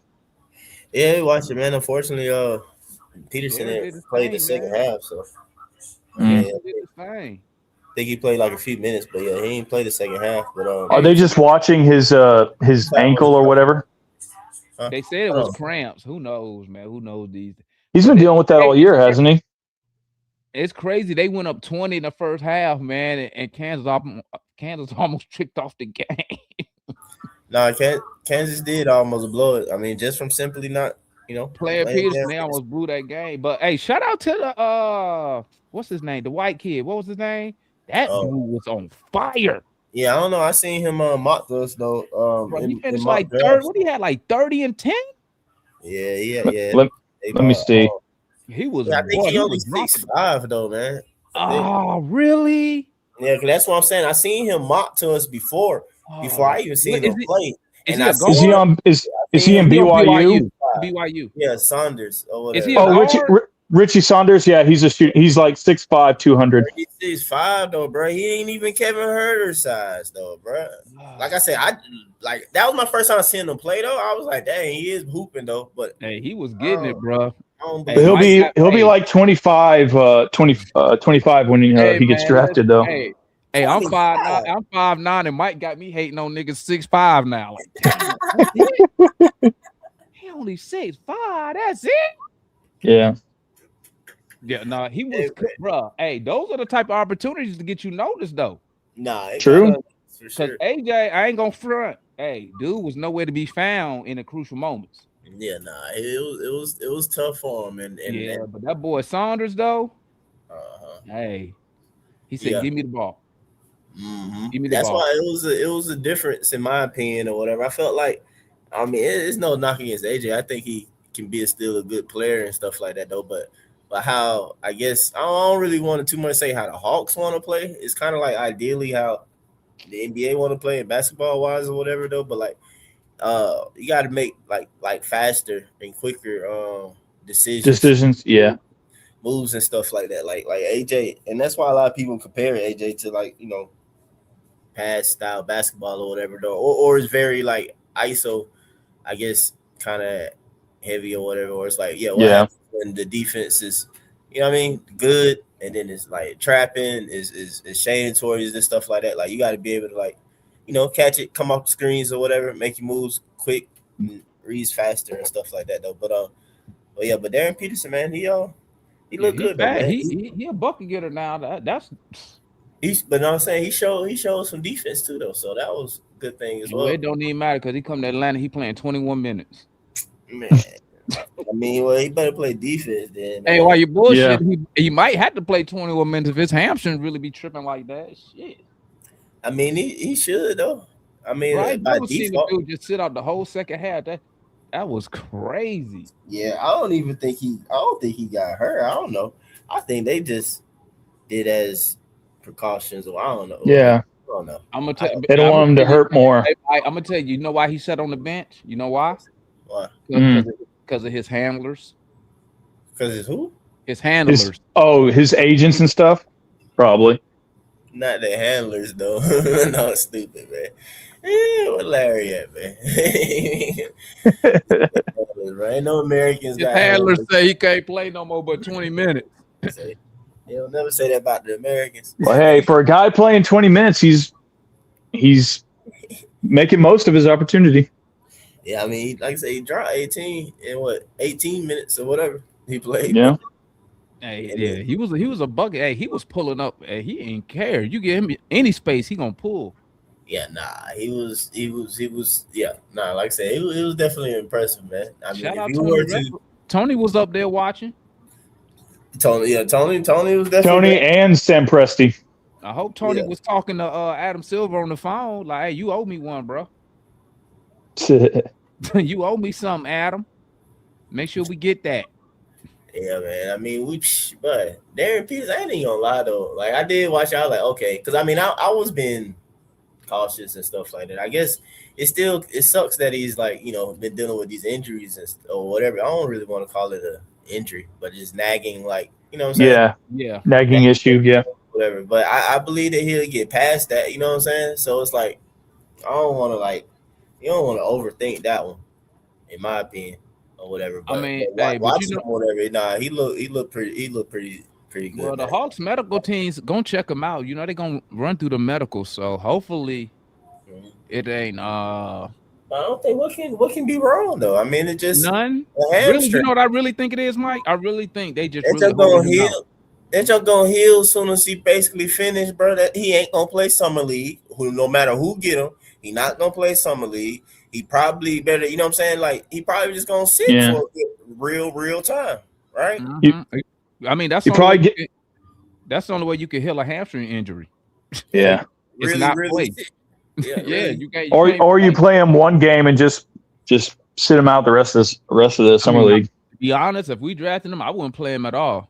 I wouldn't play him. I wouldn't play him at all. I'd be probably like, not. No, your priority is recovery We need you get that ready. hamstring better. We need you ready to start training camp. Don't Mm-hmm. even worry about but I'm saying, you draft Peterson, bro. Now easily going to the bench, and I feel like, oh hell yeah. I don't know. I mean, I feel like that's how you slick develop and quote unquote win, because you'll start your young guys, but then you'll have like you have veterans coming off the bench though. You know what I'm saying? Yeah. That's why I want to bring back McCollum, because you can have McCollum off the bench. And McCollum will agree to that crap though if you had Peterson. Like, yeah, start my youngin. That's his boy. Yeah. That's his youngster. Exactly, bro. Like, so he gonna definitely be cool. That's his youngster. No, you gonna get slapped anyway. You know, I don't care what you say, my boy. You going to the bench, man. Hey, Dyson running the point, bro. With y'all need to be grateful. DP. Oh. JJ, and then in my opinion, I'm still a TBD on the center position, but you know, it's double up. But yeah, bro. I mean, you get another young center in too, or whatever. Like, I don't know. Fans should be. I don't know. Whatever. I mean, y'all still gonna complain. Like, whatever. some fans at least still gonna find a way to be. Hey, listen. I've been trying my best not to complain, man, but I can't help it, man. I mean, they just make, bro. The Hawks get me so angry, dog. Like, I understand, man. Bro, they be having me. They really have me mad, bro. Like, I mean, it's like you said, you know, they can't decide whether to compete or rebuild. I wonder what them season tickets hitting for. I'm getting them season tickets. If we get number 1 overall pick, hey, soon that lottery hit, I'm calling the Hawks. I'm calling. Hey, give me some season tickets. I'm trying to see this boy DP. No, for real though. That'd be good. I mean, we get Darren Peterson, man. I ain't gonna lie. Like I said, I was being cautious. You know what I'm saying? I ain't want to just go crazy or whatever. But nah, I think bro be pretty good. I think he's about to be pretty good. Hey, Mike, we get Peterson, we going to the finals. Hey, man. Anything. Who knows at this point? Yeah. Anything can happen, bro. Because they ain't like the rest of the young guys that young. You know what I'm saying? Y'all gonna be like, DeMar, you were just complaining 3 months ago. You taking now steps, we going man. to the finals. Okay, bro. We all be happy. Play hard, get better. Go ahead, Matt Kool-Aid. I know y'all go ahead and poo-poo everything. Whatever you know, Matt. You want me to go first, man? That ain't coming up here, but just be a Debbie Downer. You know. Yeah, I know Kool-Aid too, man. Kool-Aid still. No, I was gonna ask Mike. Fire on, Steve. Fire everybody. I was gonna ask Mike, do he got any dividends from that V coin he want to slide back? Hey, man, that don't pay dividends, man. That ain't how it works, bro. We can't stake V coin either, you know. Yeah, no dividends in Bitcoin or Bitcoin. Hey, look though. It was greater return than Kobe. That is true. What did we get for Kobe? That is not true, Mike. That is not true. We got Wallace for Kobe. We got Wallace for Kobe. No, we got cash. We got cash. We got old cash consideration. They made a decision to get rid of Kobe and keep Wallace. That's not what I said, Kool-Aid. I said, what do we get when we got rid of Kobe? What do we get? We got 100,000. What do we get? Wallace. That's who they decided. We got cash. We got cash and like a second round pick. Oh, right. We got cash and a second round pick, which don't mean nothing right now. We got cash. Oh, we got cash and a second round pick, which means we could go in the garbage can of the cash consideration and get the most trash. Let me get my cash. I didn't know we got cash. Okay. I'm gonna make my cash consideration. You know what's funny? Last time I was at a Hawks game, I did see a couple people wearing cash consideration jerseys. I thought it was a funny thing. I mean, to be honest, they have been selling their second round picks of late. So I mean, not selling. They have been drafting their second round picks instead of trading them for money. We going after Ron Sharp from the net. I will give Ron Sharp. I will give them credit for that. In the past, they did sell it for money, but lately they've been actually drafting. Dayron Sharp is like a less explosive Onyeka Okongwu, in my opinion, but that's just me. We drafted Lundy in the second round. We drafted Mo. We drafted Jurisic. Keaton Waller played more NBA games than Kobe Buffkin. That is true. I wish we had a second round of this past draft, Matt. Though we could have got Max, you could have got Ryan Kaufman, you could have got. Oh yeah. Shoot. So Damon, who you got? Damon, who you got more faith in, Ansi or Quinn? Ansi. You got more faith in Ansi than Travis? Yeah. I mean, this is how I see it. This how I see it, man. Ansi Saylor takes over, right? So what, in my opinion, he's just trying to first thing reset the books. Okay, he getting assets back. Okay. My only gripe that I will have on Ansi right now, my only gripe is, and I wish we would would have got a nice sample size of Trey, KP, and them. Unfortunately, the injuries messed all that up. So they're pivoting. So I mean, I'm not really upset at Ansi. I'm upset with Quinn Snyder because at least if he was giving Zach high usage, at least I will have something to look forward to since we're not going to win nothing. At least I could say, you know what, we're not doing nothing, but at least our young guy is getting better every game. We got something to look forward to. Can't wait to add this new draft pick with Zach and Jalen. Woo. But Damon, what's the difference between what Landry was doing and what he's doing? Nothing. Exactly. At this point, nothing. But guess what, Matt? I'm not the one who fired Landry Fields. No, I'm just saying. I wanted to, because I went back and looked at. And I see the point that Matt trying to make. But there really is no point because the owner fired Landry Fields. Yeah. So what that tells me is this: something happened behind the scenes that Tony Ressler didn't agree with. Because correct me if I'm wrong, a couple days before that, Landry Fields was up there talking with his chest out. Oh, I can spend whatever I need to spend. Oh, Quinn ain't going nowhere. He's got job security. Obviously, you don't have job security. Owner fired Travis. Look at that. You like that one, huh, Ryan? You like that one? That was funny, huh? That was pretty clever. See? But Damon, I'm saying, Damon, if you go and read his press release, actually, I don't know who wrote it, but they did a very good job. Whoever wrote it. It talked about the steps we needed to make to elevate. It talked about someone coming in with foresight and being not as reactionary. It talked about somebody having a plan and a vision. I don't think we have that, one. Well, and two, let me address that part, Matt, before you go. Let me hit that part, then we'll go back. Here's my deal. Ultimately, let's say the past, I'm gonna hit y'all super chats in a second. Let's say I will blame the Trae Young era. I'll put 90% of the blame on Tony Ressler because I just don't understand being a billionaire, okay, a self-made billionaire, if I'm correct, Matt, right? Because he didn't inherit his money, right? Yeah. So that tells me he know how to make decisions when it comes to running companies, running business. Your last two GM, Ansi and Landry, 0 NBA experience as a head general manager.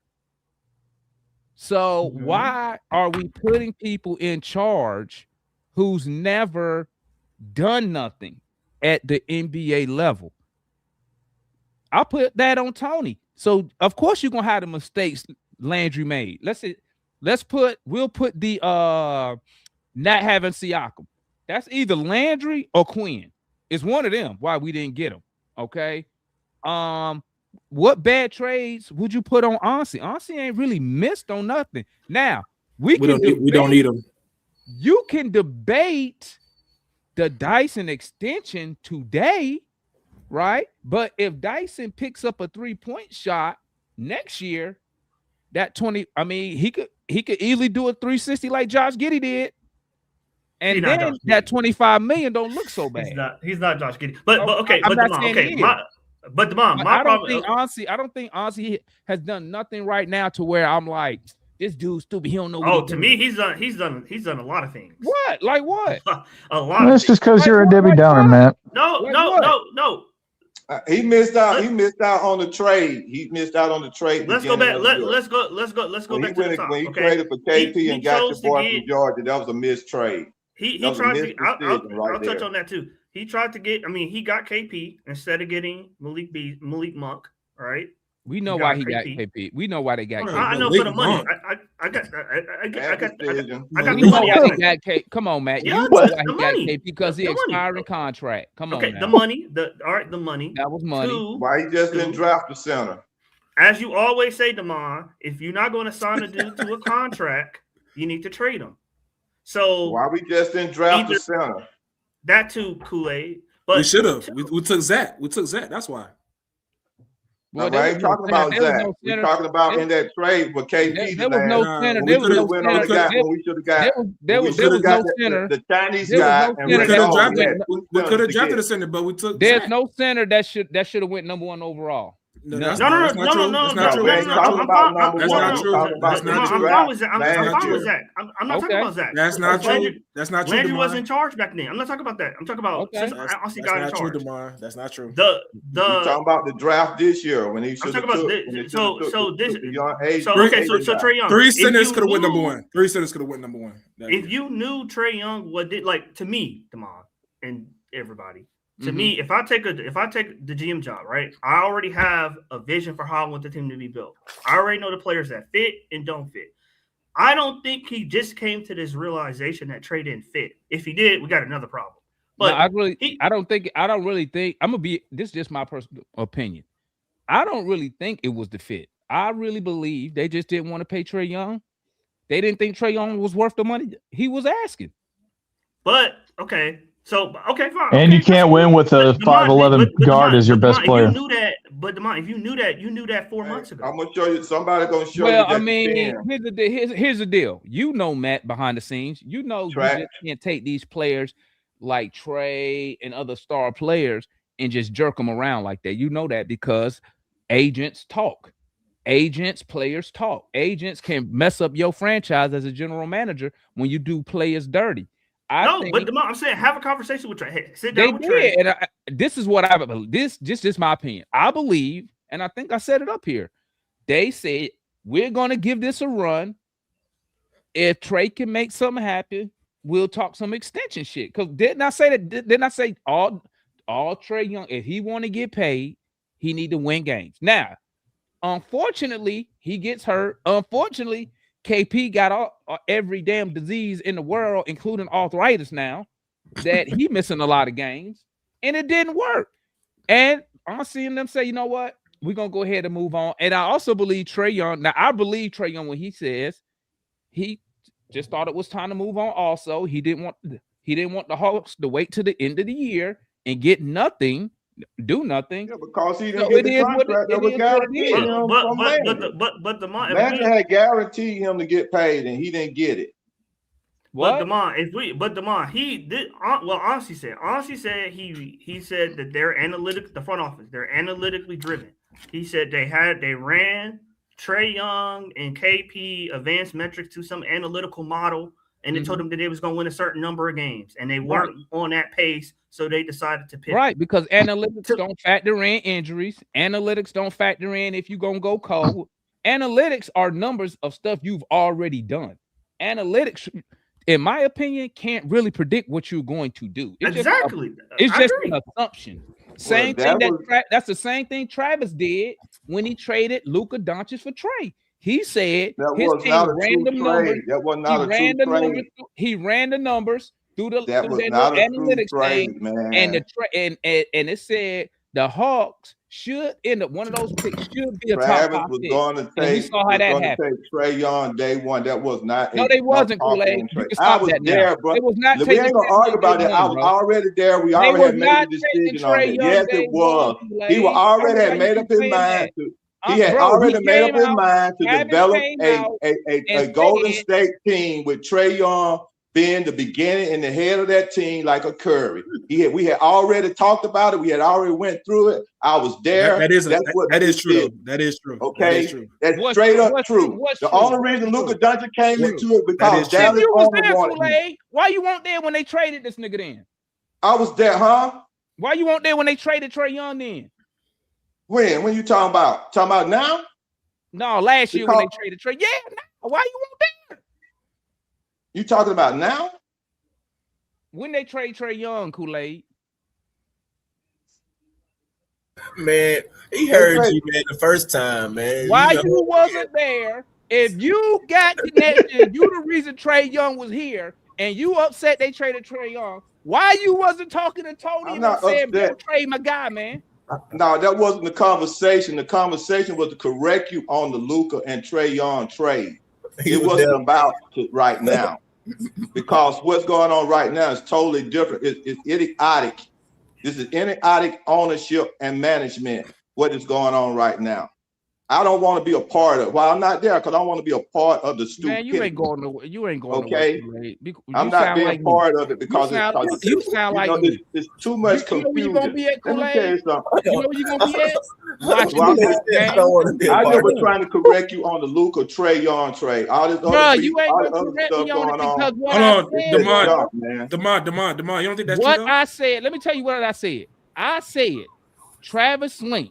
He said, I don't want to be part of it. The analytics, they ran the analytics on the trade when they got the pick.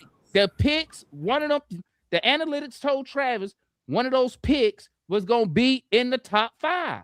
That's what I was saying. No, that's true. That is true. That is true. He said that he thought Trae Young. I don't know he what said he thought about. Trae Young. At least what he said publicly. He said he thought Trae Young, in his evaluation, he thought Trae Young and Luka were even. And the pick was going to tip over in their favor. Yeah. So I don't know what Kool-Aid talking about. I'm talking about because me and Matt discussing the analytics, and I said, well, Travis did the same thing with the analytics when it came to the picks. That's why that was one of the reasons they went ahead and did it, because one of those picks, what the analytics told them, one of those picks was going to be top 5. We ended up with 8 and 10. And that's what I was telling Matt. Your analytics don't predict. They supposed to predict what you can do. But right, that's why I don't trust analytics that much. I mean, it's a tool to use, but I don't think it should inform your whole opinion. Like, right. He's talking about we're data driven. I believe the eye test trump all that on basketball. Exactly. I believe that too. The eye test trump in my opinion. Trump everything, correct? In my opinion. Like, I'm sure if you watch enough basketball, you can look at it, somebody out there in the corner and be like, yeah, buddy, not good. Same thing like with Dyson Daniels. You don't need analytics to say he can't shoot the ball. You can look at how he shoots it or how he lays it up and say, bro. I mean, I don't know, Devon. Apparently, he positive in everything. Like, well, no, BMI, XOI. No, because if you go back, and watch the pregame before not the Pacer game, but the other game, was it the Celtic game? The lady said they asked Dyson about working on his shooting, and they was like, he didn't know you supposed to shoot with like the palm of your fingertips. The tips of your fingers. Yeah, they said like he didn't know that. Something to that. I got to go find it. Yeah, there was no air. There was no air. There was no pocket of air under his shot. Yeah. Like the ball not supposed to like sit flat in the palm. You know what I'm saying? When you shoot the ball. You know what I'm saying? So, like, analytics don't show you that. The eye test does. I'm like, how is this a pro basketball player? Huh? What? I'm like, how is this a pro? Fingertips, man. He shoot correct. He sets the ball on his fingertips. That's why when you see him lay it up, you notice he don't lay up like this. Like everybody I see who when we go do layups, and y'all let me know if I'm wrong. We lay the ball up like this. You go up. And you just lay it up like this. You ever notice he don't really lay up like that? It's kind of like he kind of pushed the ball. Right. Y'all ever notice that? He pushes it. He like push and throw the ball. He don't shoot the ball. I'm like, damn, how does he do that? How does he just push that shit like that? But hey, it got him $25 million. So I mean, from this stupid front office. Well, because they're looking at him, and and I always say this about Dyson Daniels. He is only 22, and shooting. Listen to me, Matt. And shooting is something that is taught. You're not born to shoot. You're taught to shoot. Well, there are touch indicators. He does not have like Onyeka Okongwu, right? Back when we drafted Onyeka, Travis said, "I think Onyeka can shoot because of his free throw percentage and his touch around the rim. So I think he can shoot." But you're taught repetition. The ball. You're taught to shoot free throws. But Damon, if he's what was it, 2 weeks ago, 3 weeks ago? They said he spent like 3 games that week, 3-4 hours before the game with Kyle Korver practicing. Now you need more time than that. You know he need a whole off season, and he need to probably get up. He probably need to get up 1,000 shots a day. Some people are born shooters, though, Damon. Some people you're not born to shoot the ball. You're not born to shoot. I don't know, Damon. Me personally, I just know shooting is a skill. Born shooters. I think it's a skill. I think his form is to shoot. I think his form is too. Certain people that he got too much wasted motion. But what I'm saying, Matt, that's fixable. Shooting form is fixable. A skill can be fixed. A skill can be improved upon. It's like swimming. Okay, people can't swim. You know what, Damon? Guess what? I can take you to the water and teach you how to swim. And guess what? Your form will be bad at the beginning. But Damon, you remember with John Collins, how they said John Collins wasn't going to be able to dribble, right? He wasn't going to be able to dribble like we needed him to dribble, take guys off the dribble. He wasn't going to be able to maneuver like that with the ball because his arms were too short, right? No, so that's not. You don't remember that? No. That's false. That's false. It don't matter. Listen, this is something you got to understand. Okay, whatever your genetic makeup is, it's up to the player to adapt to your genetic whatever. Right. So if your arms are considered short, does that mean my arms? I don't need to practice dribbling the ball. What you're seeing is this, Matt. You're seeing, and I always go back to guys like Mitchell Robinson. You're seeing players being told, because John Collins never had to dribble the ball. That's one. Because at Wake Forest, he was the center. And Wake Forest played inside out with Danny Manning as his coach. Okay. He never had to work on dribbling because he never was going to dribble the ball. Same thing with Mitchell Robinson, right? Mitchell Robinson for the Knicks. He posted on his Instagram, this dude out here doing sidestep threes, fadeaway threes out of bounds. And then in the comments, they like, bro, we didn't know you could do that. He said, because I don't really work on that. I work on what I need to use in the game. It's all skills can be worked on and improved, but at the end of the day, it's the player putting in the work that's needed.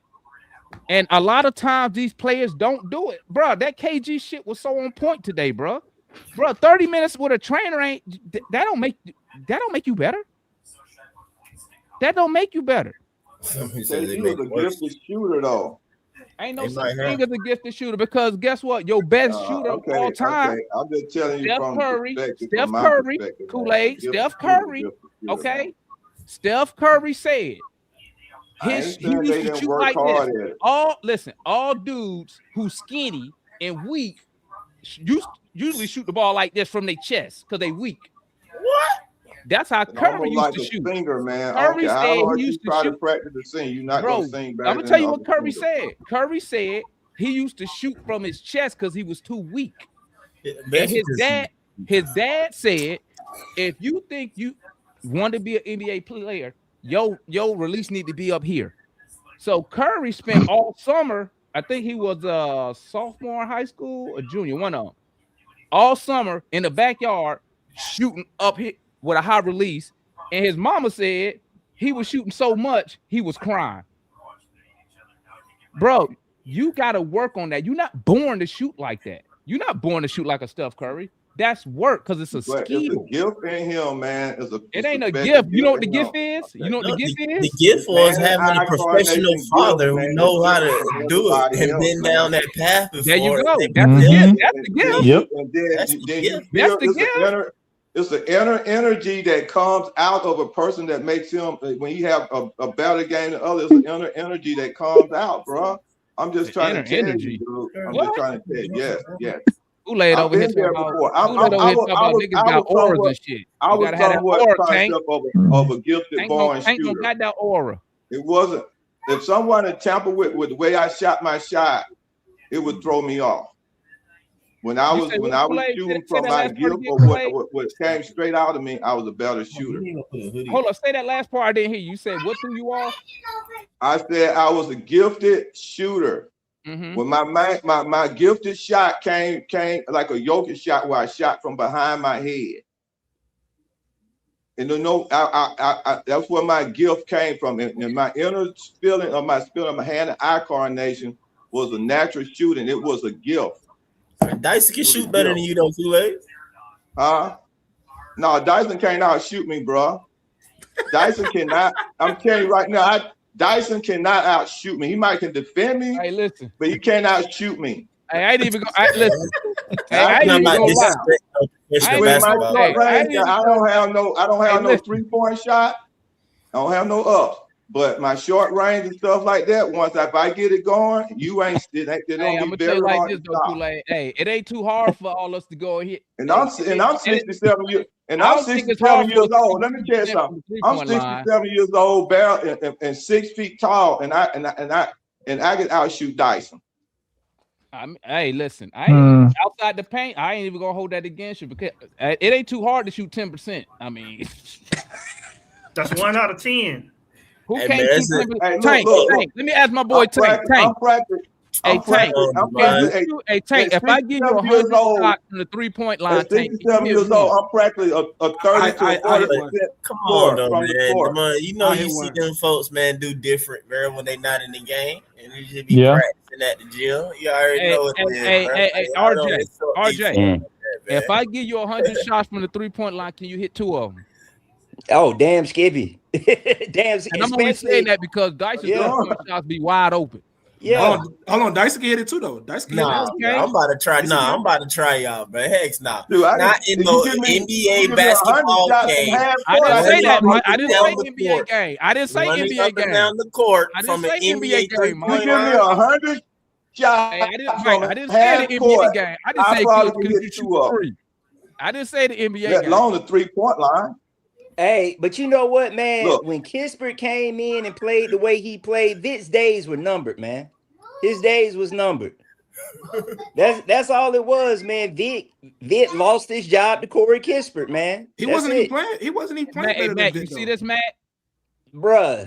Cujo said, Ansi never cross-dressing on Dancing with the Stars. He talk about your boy Landry.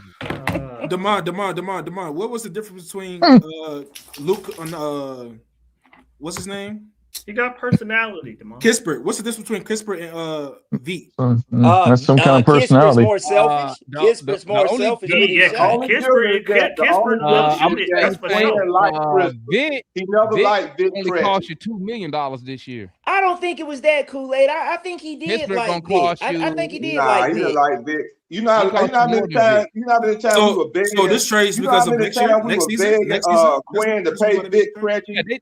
In my opinion, the past 2 years, we were telling him to play that man, and he wasn't playing. Yeah, but I think we were begging him to play that man. But I think he wasn't playing because he wasn't up to snuff. Hold up real quick. Let me read these super chats real quick. I fell behind. Ansi was never cross-dressing on Dancing with the Stars, said Cujo. Hawks DNA. Y'all remember that? Virgo said Hawks DNA. Cujo said Kool-Aid played before was a 3. Well, y'all hating on Kool-Aid, man. I bet Kool-Aid can outshoot Dyson. I put money on that. Now, what I was saying, Tank, was the difference. I believe they traded Vic because they trying to get as many assets as they can. Vic contract next year wasn't guaranteed. So I thought he had 2 more years left. No. Next year wasn't guaranteed. See, look, hold up. I'm gonna show it to you because I don't. won't people think I just be making stuff up? Hold up, let me share this with y'all. But DeMar, you gotta admit it was more than just the contract, though, man. Corey Kispert outplayed him. That's he what it outplayed was. him? He outplayed? Yeah. Corey Kispert outplayed him. Hold up, but here's the thing, RJ. Here's the thing. Here's my thing. Yeah. Vic Krejci was 40. He is a 42% 3-point shooter, and that's after this cold streak he's on. That's how hot he was. Right. Now, what I'm saying is this: I'm not even taking in who playing better, because when you just look at the money, you committed to Kispert for the next 3 years? Hold on, let me 3 years. 3 years. Yeah, 3 years. 3 years. So I don't want people to say no, Demond, blah blah blah. So Kispert is at. Can y'all see this? Let me see. Yeah. All right, Kispert right here. Kispert 13-9. So you already committed to him to 2027, right? Yeah. And then he's got a team option in 2028. What I'm thinking is this. I'm thinking, honestly, say, you know what? Vic, we're not going to offer him another deal. So let's see if we can get something for him. That way, at least we got some assets, and maybe they use those assets. I'm just spitballing right here. Maybe they could use those assets to maybe move back in the late in the first round of this upcoming draft, because the draft's supposed to be so deep. Or, I mean, I know people think it's going to be another move for a player, but I don't see the Hawks adding a legit starting center by the deadline. Maybe it's done in the offseason. The Hawks got 7 second-round picks. Like, what are they going to do with that? Package them up. But another thing you can do, Tank, you can sell those picks for extra cash. Real quick, though, remember you gave away about 7 of them to get Sadiq Bey. Yeah. Actually, it was 5. Okay, well then cool. You got 5 back plus 2. That is Mike, that's why I'm confused, Mike. Hey, Mike, that's why I'm confused, man. That's why I'm just totally confused. Hey, man, at least they got some picks for him, Matt. You said they should have got some picks for trade. Well, they got some picks. Well, the thing about it is this, man. Like I said, you know, the NBA, we all know this, man. If you're not you can be hot one moment and be a duck the next moment, man. I think, truthfully, man, I think Kispert outplayed him. They see something more in Kispert.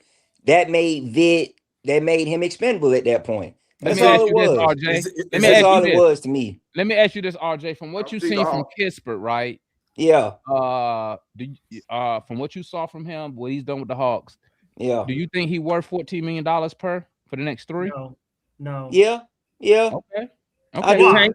Hold on, Tank. You think Kispert worth $14 million for the next 3 years? From what you've seen, what he did with the Hawks so far? Yeah, he's worth it.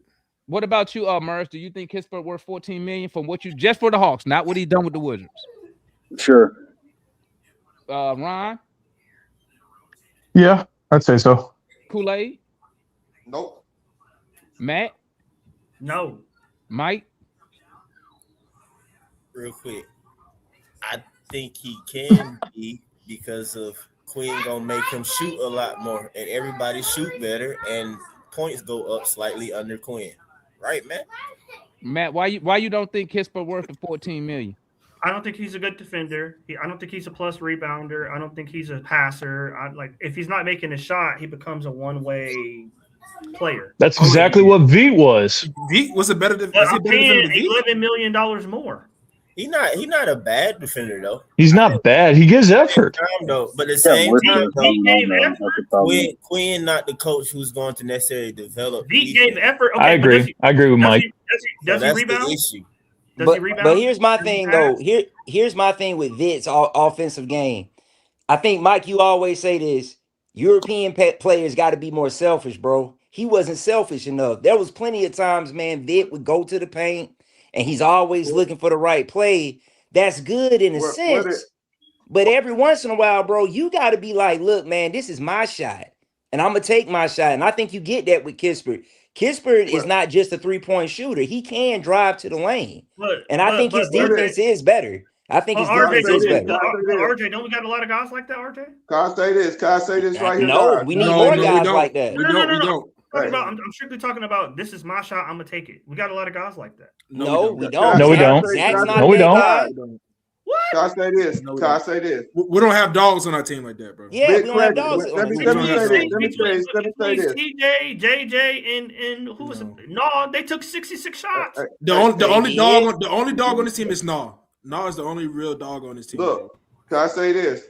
What Big Cretchy was shooting the threes like that because of mentality. It's a mentality thing. We were winning the game. When we were winning the game, and Big Cretchy was a little bit disobedient. He was more so of a passer to keep the ball moving. So his game changed too, and he was also forced to play a little bit more defense and keep the ball. What you say? He disobedient? God dang. That's what I'm saying. I'm just saying, yeah, he was disobedient to Quinn because Quinn always wanted him to shoot threes.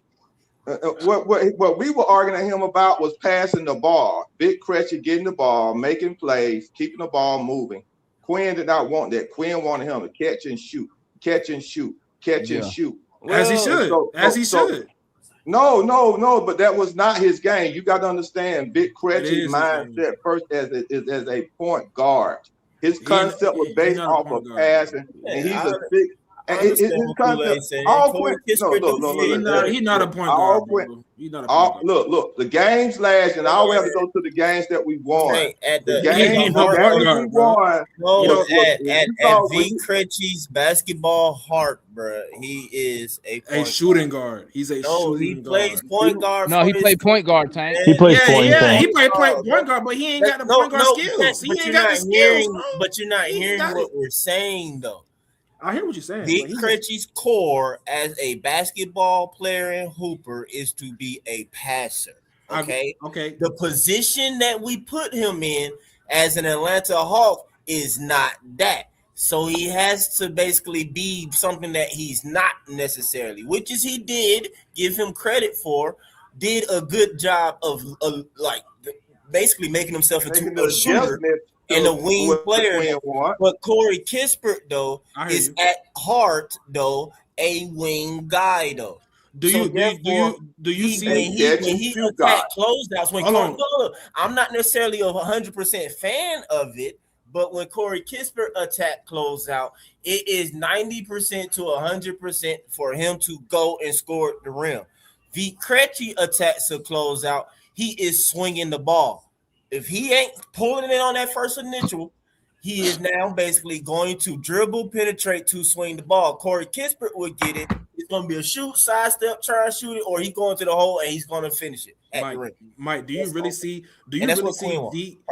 V as a orchestrator? So I always look at last year with Big Cretchy. I don't see V as that, though. I don't see him as some style basketball facilitator. V ain't no facilitator. At what level of a point guard and how much you can win with him? If year 2 and year 3. But at the core of V. Cretchy as a hooper, bro, he's a passer. He wants to play. Yeah, he can pass the ball. I don't see him as a. I don't see him as somebody being able to dribble, though. I will say. Hold on, it's the difference between being a passer, being a facilitator that can orchestrate the offense. But I think I don't see him as that. I don't see him as that. I think he can, though. I just don't think so at an NBA necessary level. That's why he get moved to being a more off-ball type guy, or whatever. But him being the best person in his country or whatever, he does it. You know, if he go cross season and all these other leagues, he's a doggone point guard, orchestrating and doing X, Y, and Z. It's just the NBA, bro, that we talking about right here. That's all. You know, so I mean, I'm not gonna say he's a starting NBA franchise point guard, bro. Y'all don't think him thinking Corey Kispert took like he's gonna melt around and be a Barlow. First quarter. Y'all don't see that as a problem? A lot of teams fans like V. They watch what I watched the Lakers. I want to say I watched Portland fans a couple, so I need to tap in on that stuff. But Portland fans are happy. They happy they got V. Cretchy, bro. They see what he do. They're like, oh, he can pass. And then on top of that, bro, for me watching Portland though a little bit because of Yang or whatever, bro. He over there playing with Yang. Hey man, they robbed us, bro. I'm just saying they got a bunch of Portland needs a V. Cretchy. A guy who can pass. He's gonna go back to being Big Craig and passing that ball. It's gonna be off the chain. But I'm telling you, though, man, I truly believe Ansi's the type of GM, bro. I think he's looking for players who are all around basketball players, man. Yep. If you look at the guys that he's bringing in, you can't just be a specialist on this team. I think that's the thing that Ansi is. I think with the moves that he's making, it shows that, hey, man, I'm looking for all around guys. I need you to play some defense. I need you to be able to shoot threes, twos, whatever. I think Dyson ain't going all around nowhere. No resort. That's what I'm saying. You don't see no resorts in what you're talking about. Well, hold on. RJ, I got a question. Luke Kennard, a specialist. Hold on, I got a question. RJ. Yeah. Would you listen to the whole question now? Yeah. Would you consider these following players all around players? KP, Kennard, KP. Okay. Kennard. Who else did he bring in? Corey Kispert, CJ McCollum. I'm gonna leave Null out for a second. Would you consider those 4 players all around players?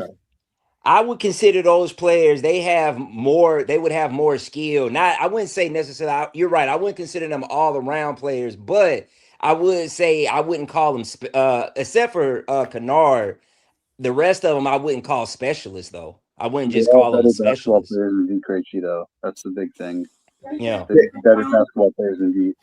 As much as Kispert is an all-around player. Yeah, I think so. I think CJ McCullough's all-around player. He can't pass. He can't defend. Where they? That's your opinion. He came from Washington, That's right? your opinion, man. Kispert can actually defend pretty well. I think CJ McCullough can pass and defend pretty well. No, Matt, you misunderstand. I'm not saying that he's a Dyson Daniels level, but he can hold his own. He's a league average defender. He can hold his own. He's not terrible. CJ came from Washington, right? Kispert is also much better than V. But here's my thing, though. What was Washington doing with Kispert and CJ over there? But here's the thing, though. You can't just look at it as like you can't just look at everything and just say every player has to be elite at every single type of facet of the game. Yeah. Then you'd have a team. That's not what I'm saying. What I'm saying is you might be 45% here, but you might be 65% here, 85% there. It's different when you're only like 10% here, but you're 50% over here. But RJ, we need some over the top players. We don't really have many. Why not just keep Veet and Trey Kennard? They could have done that, but I think they value his shooting. It doesn't matter. No, we just got again. Just suckered us into a situation. Okay.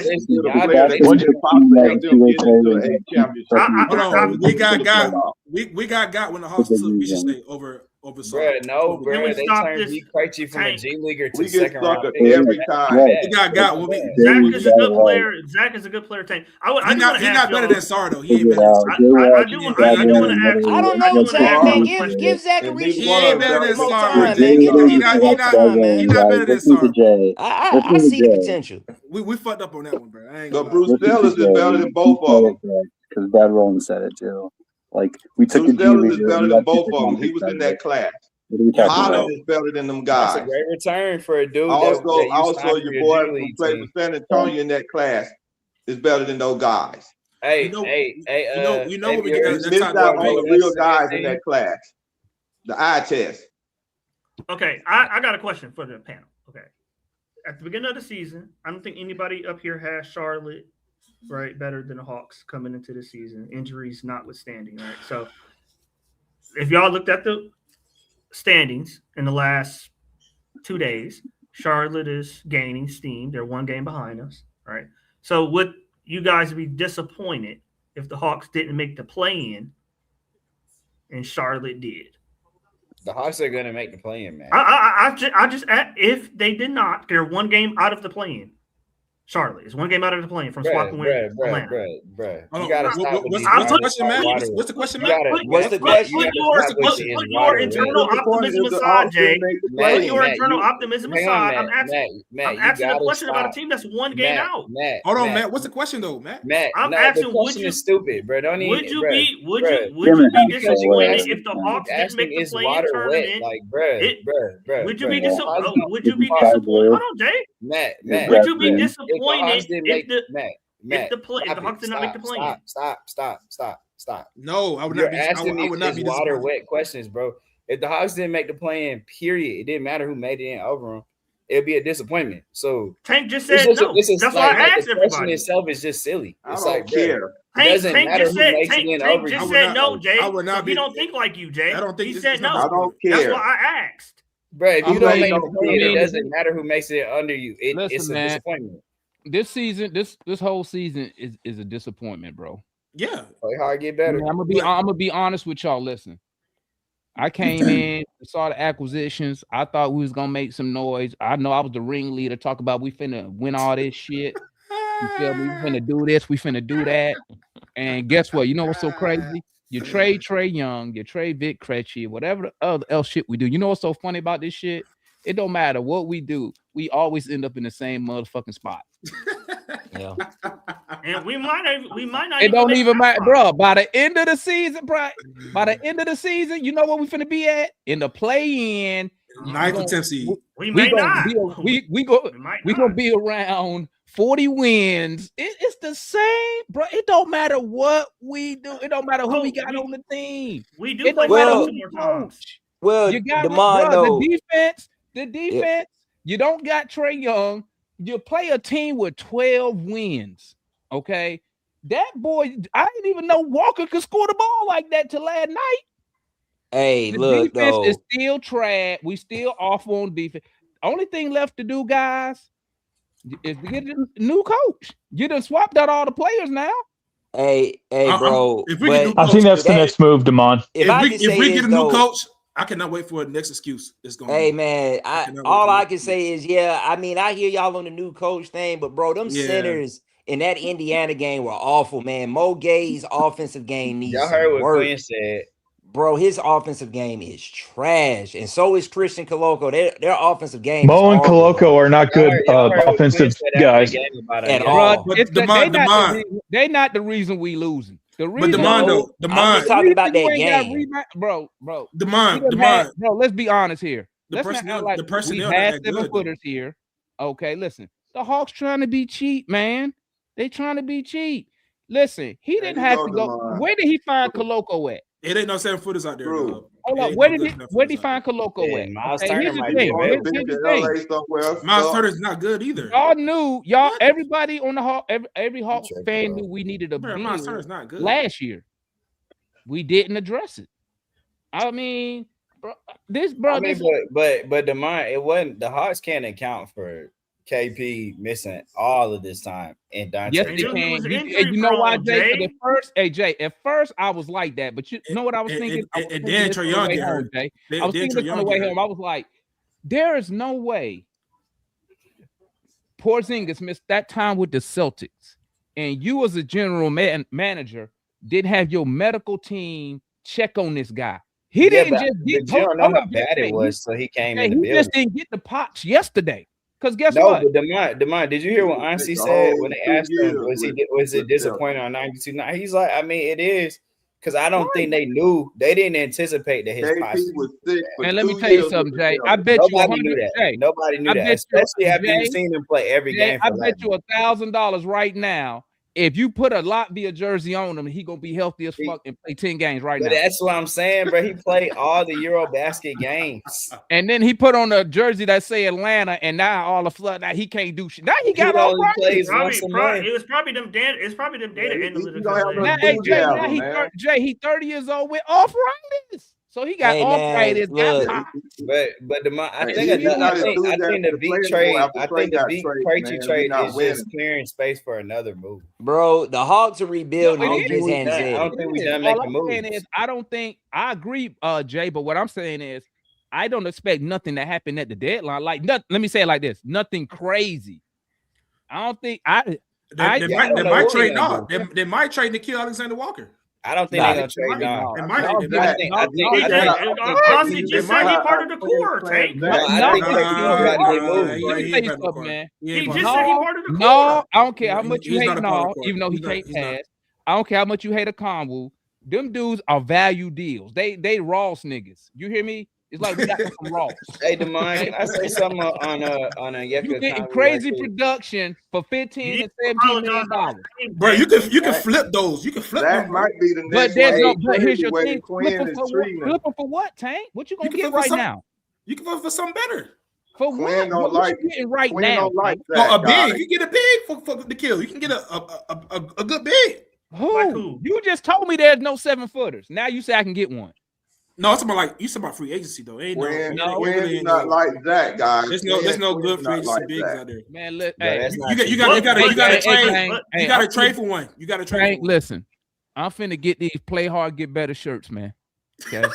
Hey, sell the merch, man. Sell the merch. I'm finna get these play hard. Hey, guess what, family?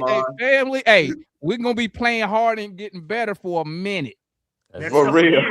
Next couple years. For a minute. Hell, real. Let me go. I need to teach my son how to run. You need to go. I might be dead and gone. I might be dead and gone by the time we a contender. I mean, Charlotte and Washington is coming. Okay. By the time we contend, y'all gonna see my son up here doing the damn show. What's good? Washington is coming, bro. If they don't trade Trae Young. What's up, Murs? Murs sitting over there. You know, Murs don't like when we all be talking at the same time. And the franchise don't start until next year. Very annoying. What's up, Murs? Give me your thoughts. Give me your thoughts on first the Vitt move, and then your thoughts on your state of the Hawks right now as you see it. Initially, I was really disappointed because Vitt was a great shooter for a very cheap deal, but like Jay mentioned, because Brad Rowland mentioned it, we took a G Leaguer and flipped him into 2 second-round picks. Like, that's really good value. There's just no two ways around it. That's just really good value. On top of that, we're going to almost certainly cut Duop or waive them, excuse me. And that's going to open up a roster spot. If we do something with it, cool. If not, whatever. The current state of the Hawks, I mean, it's just unfortunate. Like, everyone had expectations. Every big pundit thought we were going to do much better than we're doing now. I mean, no one expected KP to miss 40 games. No one expected Trae to miss, 2 months. No one expected Zach to miss a month. No one expected all these injuries to just keep piling up on us. Like, it's really unfortunate. Like, we made moves to ensure this wouldn't happen, and then it all happened anyway. So, like, what are we supposed to do in that regard, right? Like, we made moves to have more depth, and then that depth just got taken away anyway. So it's just really unfortunate circumstance of the season as it currently is. But with that said, we're not like completely out of it. Like, we're only 5 games, I think, behind 6. So like, it's still, there's a universe we could still make it into the playoffs. So. Okay. Well, let me ask you this real quick. Current state of the Hawks. What are your expectations for the rest of the season with the guys we got right now? Considering we don't have a center currently because Onyeka got his teeth fucking destroyed, my expectations are, be competitive, try to win, win the games you're supposed to win, be competitive in the games, that you're not favored in. And if you're lucky, you might be able to still win. That's literally my expectations until we get people healthy. Who we missing? That's Onyeka currently. I mean, Onyeka is listed as day-to-day, but, like, I don't know if you guys ever had dental surgery. Like, you're not going to be, like, sprinting 2 days after dental surgery. You're not going to be sprinting a few days after that. Like, it'll probably take a little bit longer. So I'm going to assume that Onyeka won't be back for another week or so. So that's going to be, 3 or 4 more games without Onyeka. So, well, let me ask you this before I go back to the panel. I'm going to just ask you what I think it was Matt's question. If the Hawks don't make the playoffs, one, are you disappointed? And it's another part. If they don't make the that's my question. I'm sorry. If they don't make the play in, are you disappointed? Or are you like, well, the season was a disaster anyway? The season was a disaster, but I'd still be disappointed. Like Okay. you can like both aren't mutually exclusive. Like you can still be disappointed at what's happened, but still be upset at the fact that we didn't make it in. Like we had a bunch of these like issues that came up, and we still threw away games that we shouldn't have lost. Like we can look back at the schedule and we can look at probably 7 or 8 games that are like, man, if we had done 1 or 2 minor tweaks here and there, we probably win those games. And our record's completely different now, and our trajectory is completely different. So. Right. Yeah. Okay. Ryan, quick question. We're going to go around the panel. Ryan, if the Hawks don't make the play-in, are you firing Quinn Snyder? Yes. Kool-Aid, if the Hawks don't make the play-in, are you firing Quinn Snyder? Oh, let me change that. That's too easy. Ryan, if the Hawks don't make the playoffs, are you firing Quinn Snyder? Yes. Kool-Aid? You're muted, Kool-Aid. Yes, yesterday. Ryan, Matt. Yes. Wait, say that again. I didn't hear you, Matt. I didn't hear you. Yeah. A little louder. Yes. Tank. Yes. Say that one more time. I didn't hear you. Yes. Even if we don't make the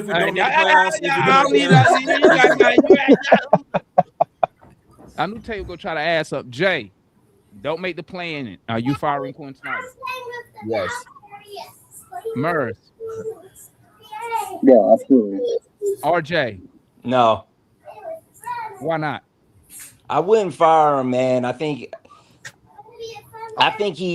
Quinn is on to something with the team, man. And plus I kind of weigh the injury factor to it, man. I really do. The injury factor was a big deal this year.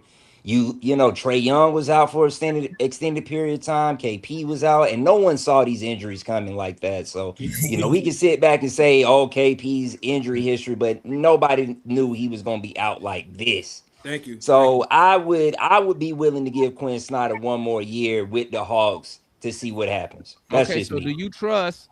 Let me go around the panel again. Ryan. What? You forgot to ask Mike. I pretty much know what Mike gonna say. I pretty much know. Say ask Jay either, did you? Huh? Yeah, no, you asked Jay. Questions, man. I didn't ask Jay. I did ask Jay. Oh. Ask me what? I thought he was talking about the mirror state of the Hawks question. I ain't get asked. No, that. I was talking about firing Quinn Snyder. No, firing Quinn. I thought you said yes. It's rainbows and sunshine. I think if No, yeah, you didn't ask me what I thought about the trade like you did mirrors, man. What's up with that?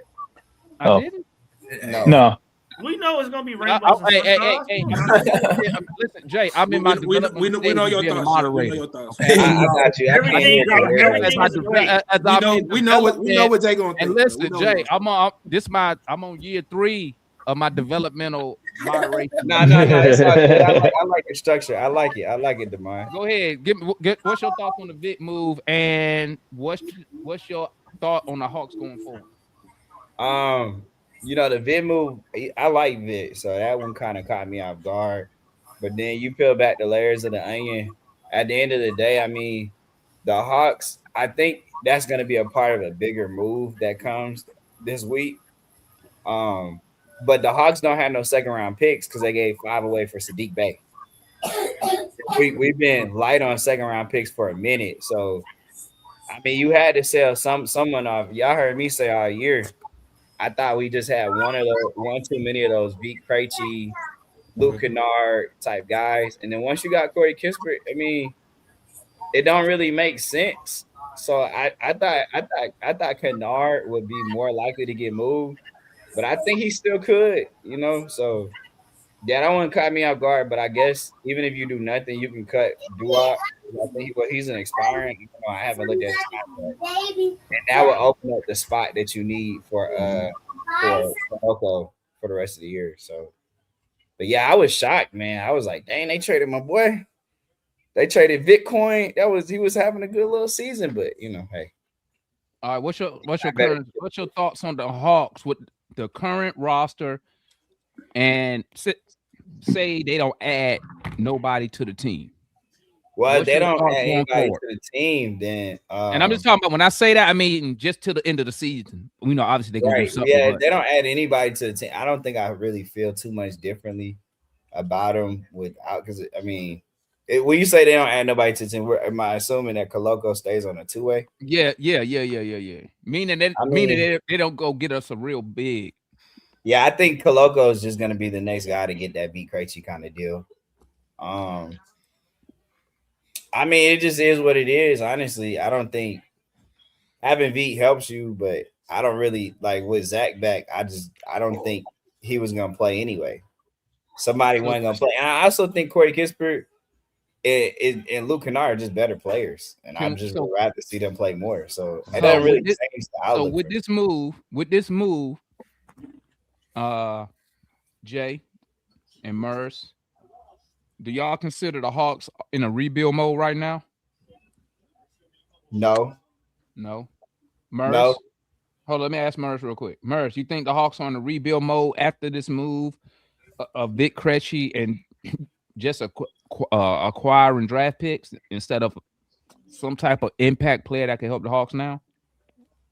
I think my idea of a rebuild is different than everyone else's because my idea of a rebuild is like, scorched earth, completely full, like everyone goes. Like I'm talking like Jalen gone, Dyson gone, Nikhil gone. You name everyone that has anything worthwhile, you move them. Like similar to what Brooklyn did. Let me say like, retool. That's a rebuild. Yeah. Retool then. I think this is a retool. This is a full blown retool. I think we were already in a retool before these trades got made, honestly. Well, yeah, that's why I just asked you.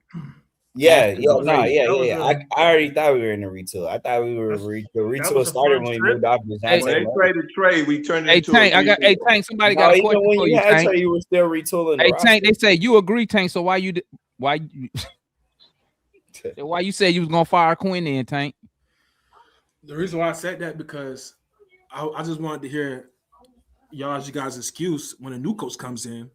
So if he does anything you guys don't like, I wanted to hear you guys' excuse on why he should be fired too as well. So that's why I said. What does that have to do with what?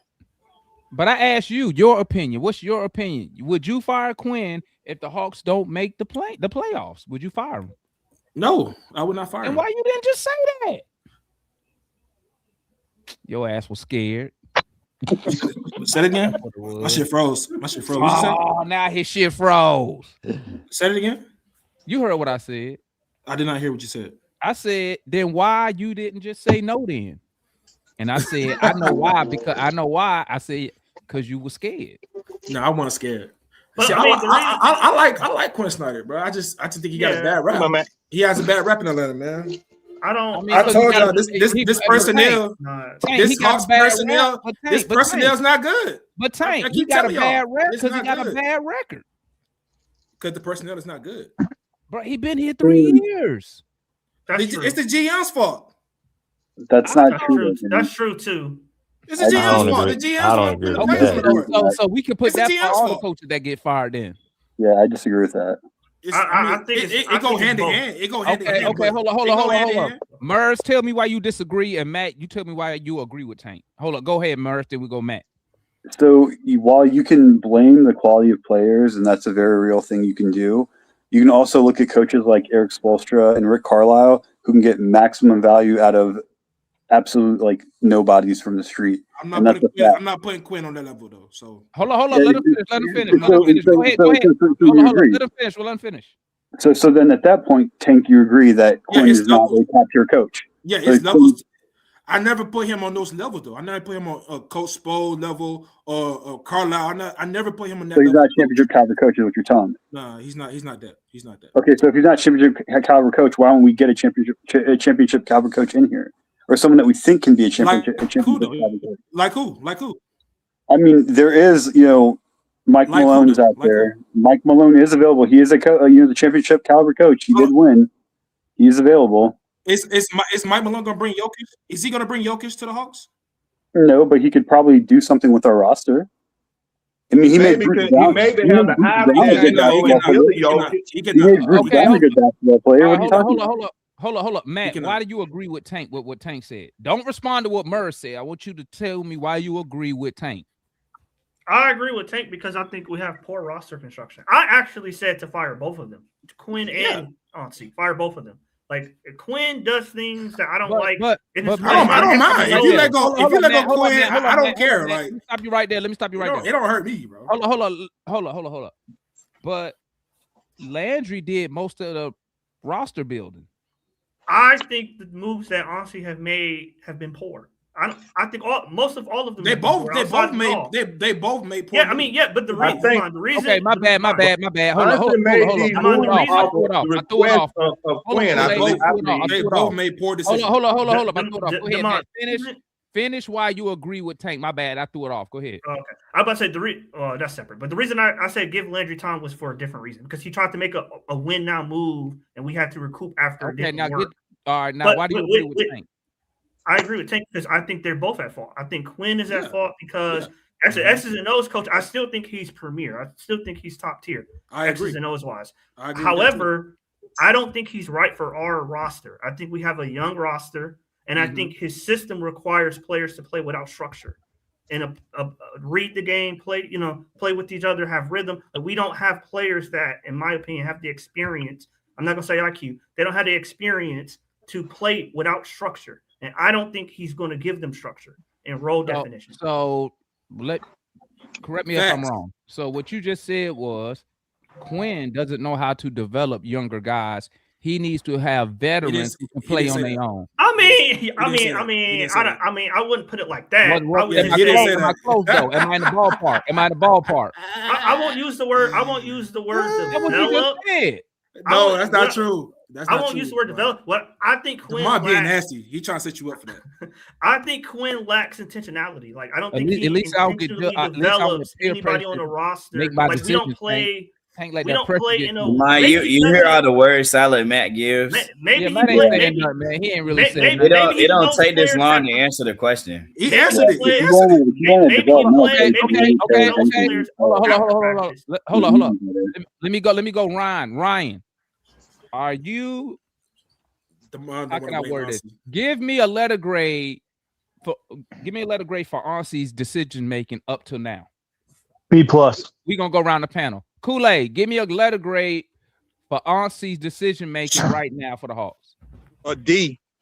Matt. What? Am I including all?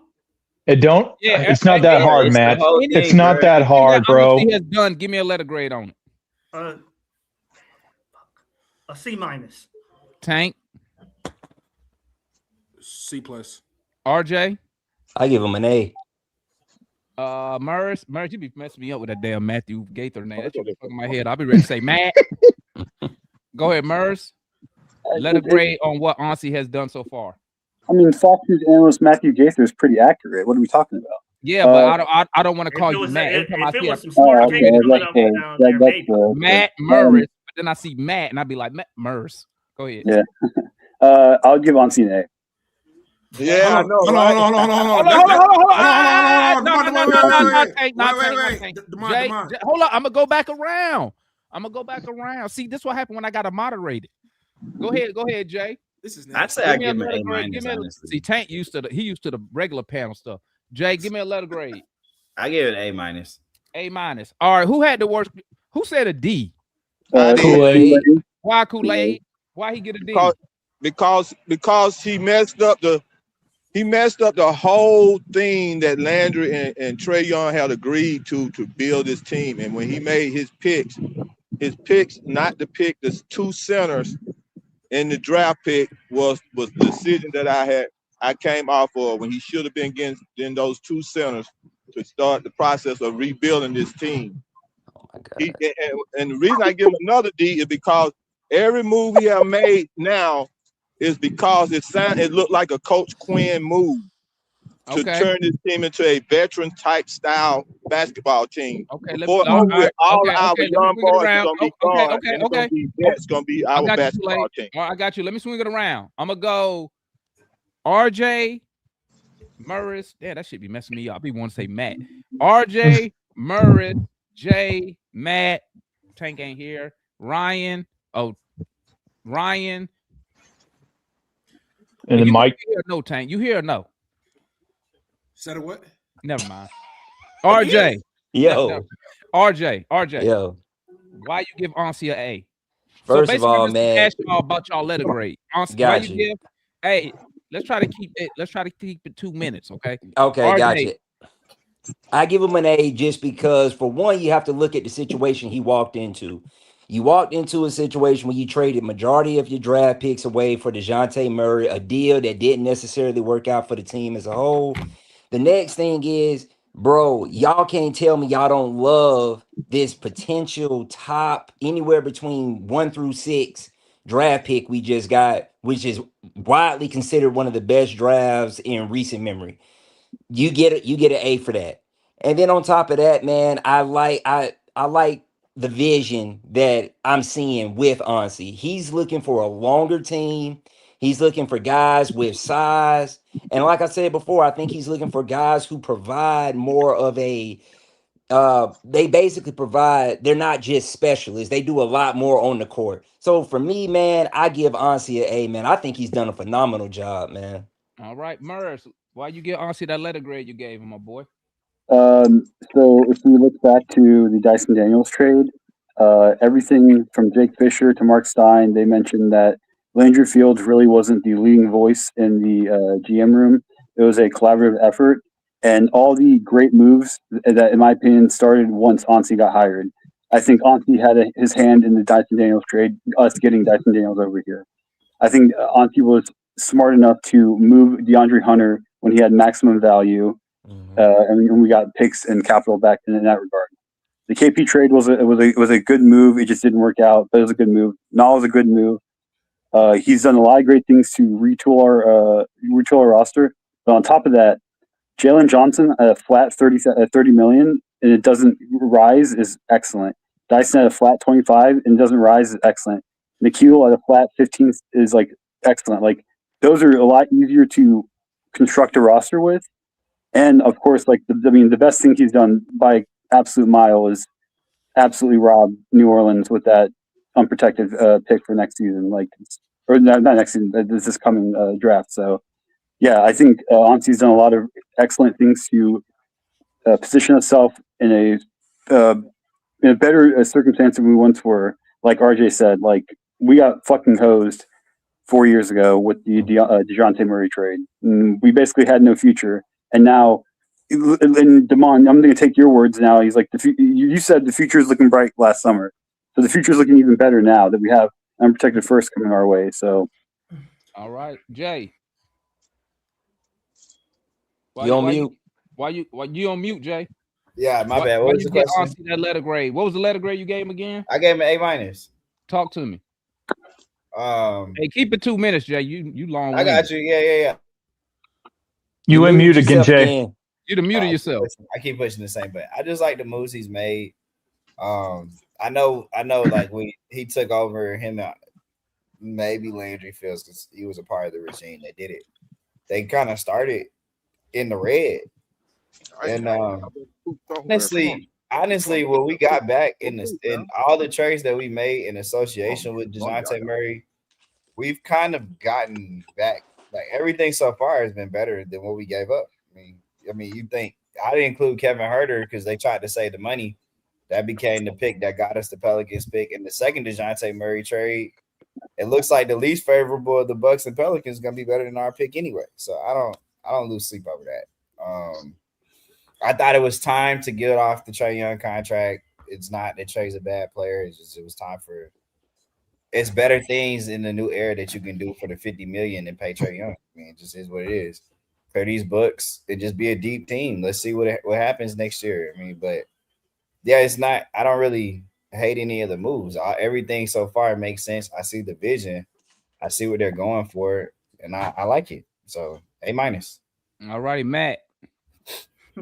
Okay, I'll make it short. Okay, so the things that we give Ansi most credit for, other people had a leading role in doing. So the Dyson Daniels trade, we were able to get Dyson Daniels because of DJ's extension that he signed him to. Okay, that Landry Fields signed him to before Ansi stepped foot in Atlanta. Jalen Johnson's contract that he got, Landry Fields did before Aussie stepped foot in Atlanta. Okay. The Pelicans deal, it's widely reported that they called multiple teams and offered a top 5 pick. Do I give him credit for talking off the protections of the pick? Sure. Okay, sure. He gets credit for that. So that Pelicans pick, which is our saving grace as a franchise, he did not initiate. The Pelicans did. Jalen Johnson's contract, also a key point of the franchise going forward. He didn't do that contract. Landry did. Onyeka Okongwu, great contract, great production for the value. Landry Fields did that contract, not Ansi Sala. So the things that people are giving him credit for, either he didn't lead and initiate or he didn't flat out do. But so I have to look at the deals he did do. KP, bad. Whether you say it's future money this season, if you're looking at the results for this season, it's a bad deal. Dyson Daniels extension, it's a bad deal. Trae Young, whether you think you don't want to pay him anymore, he doesn't fit, you can get other players to fill his roster spot, cool. But you're saying we're young and we're developing, but our young players aren't playing.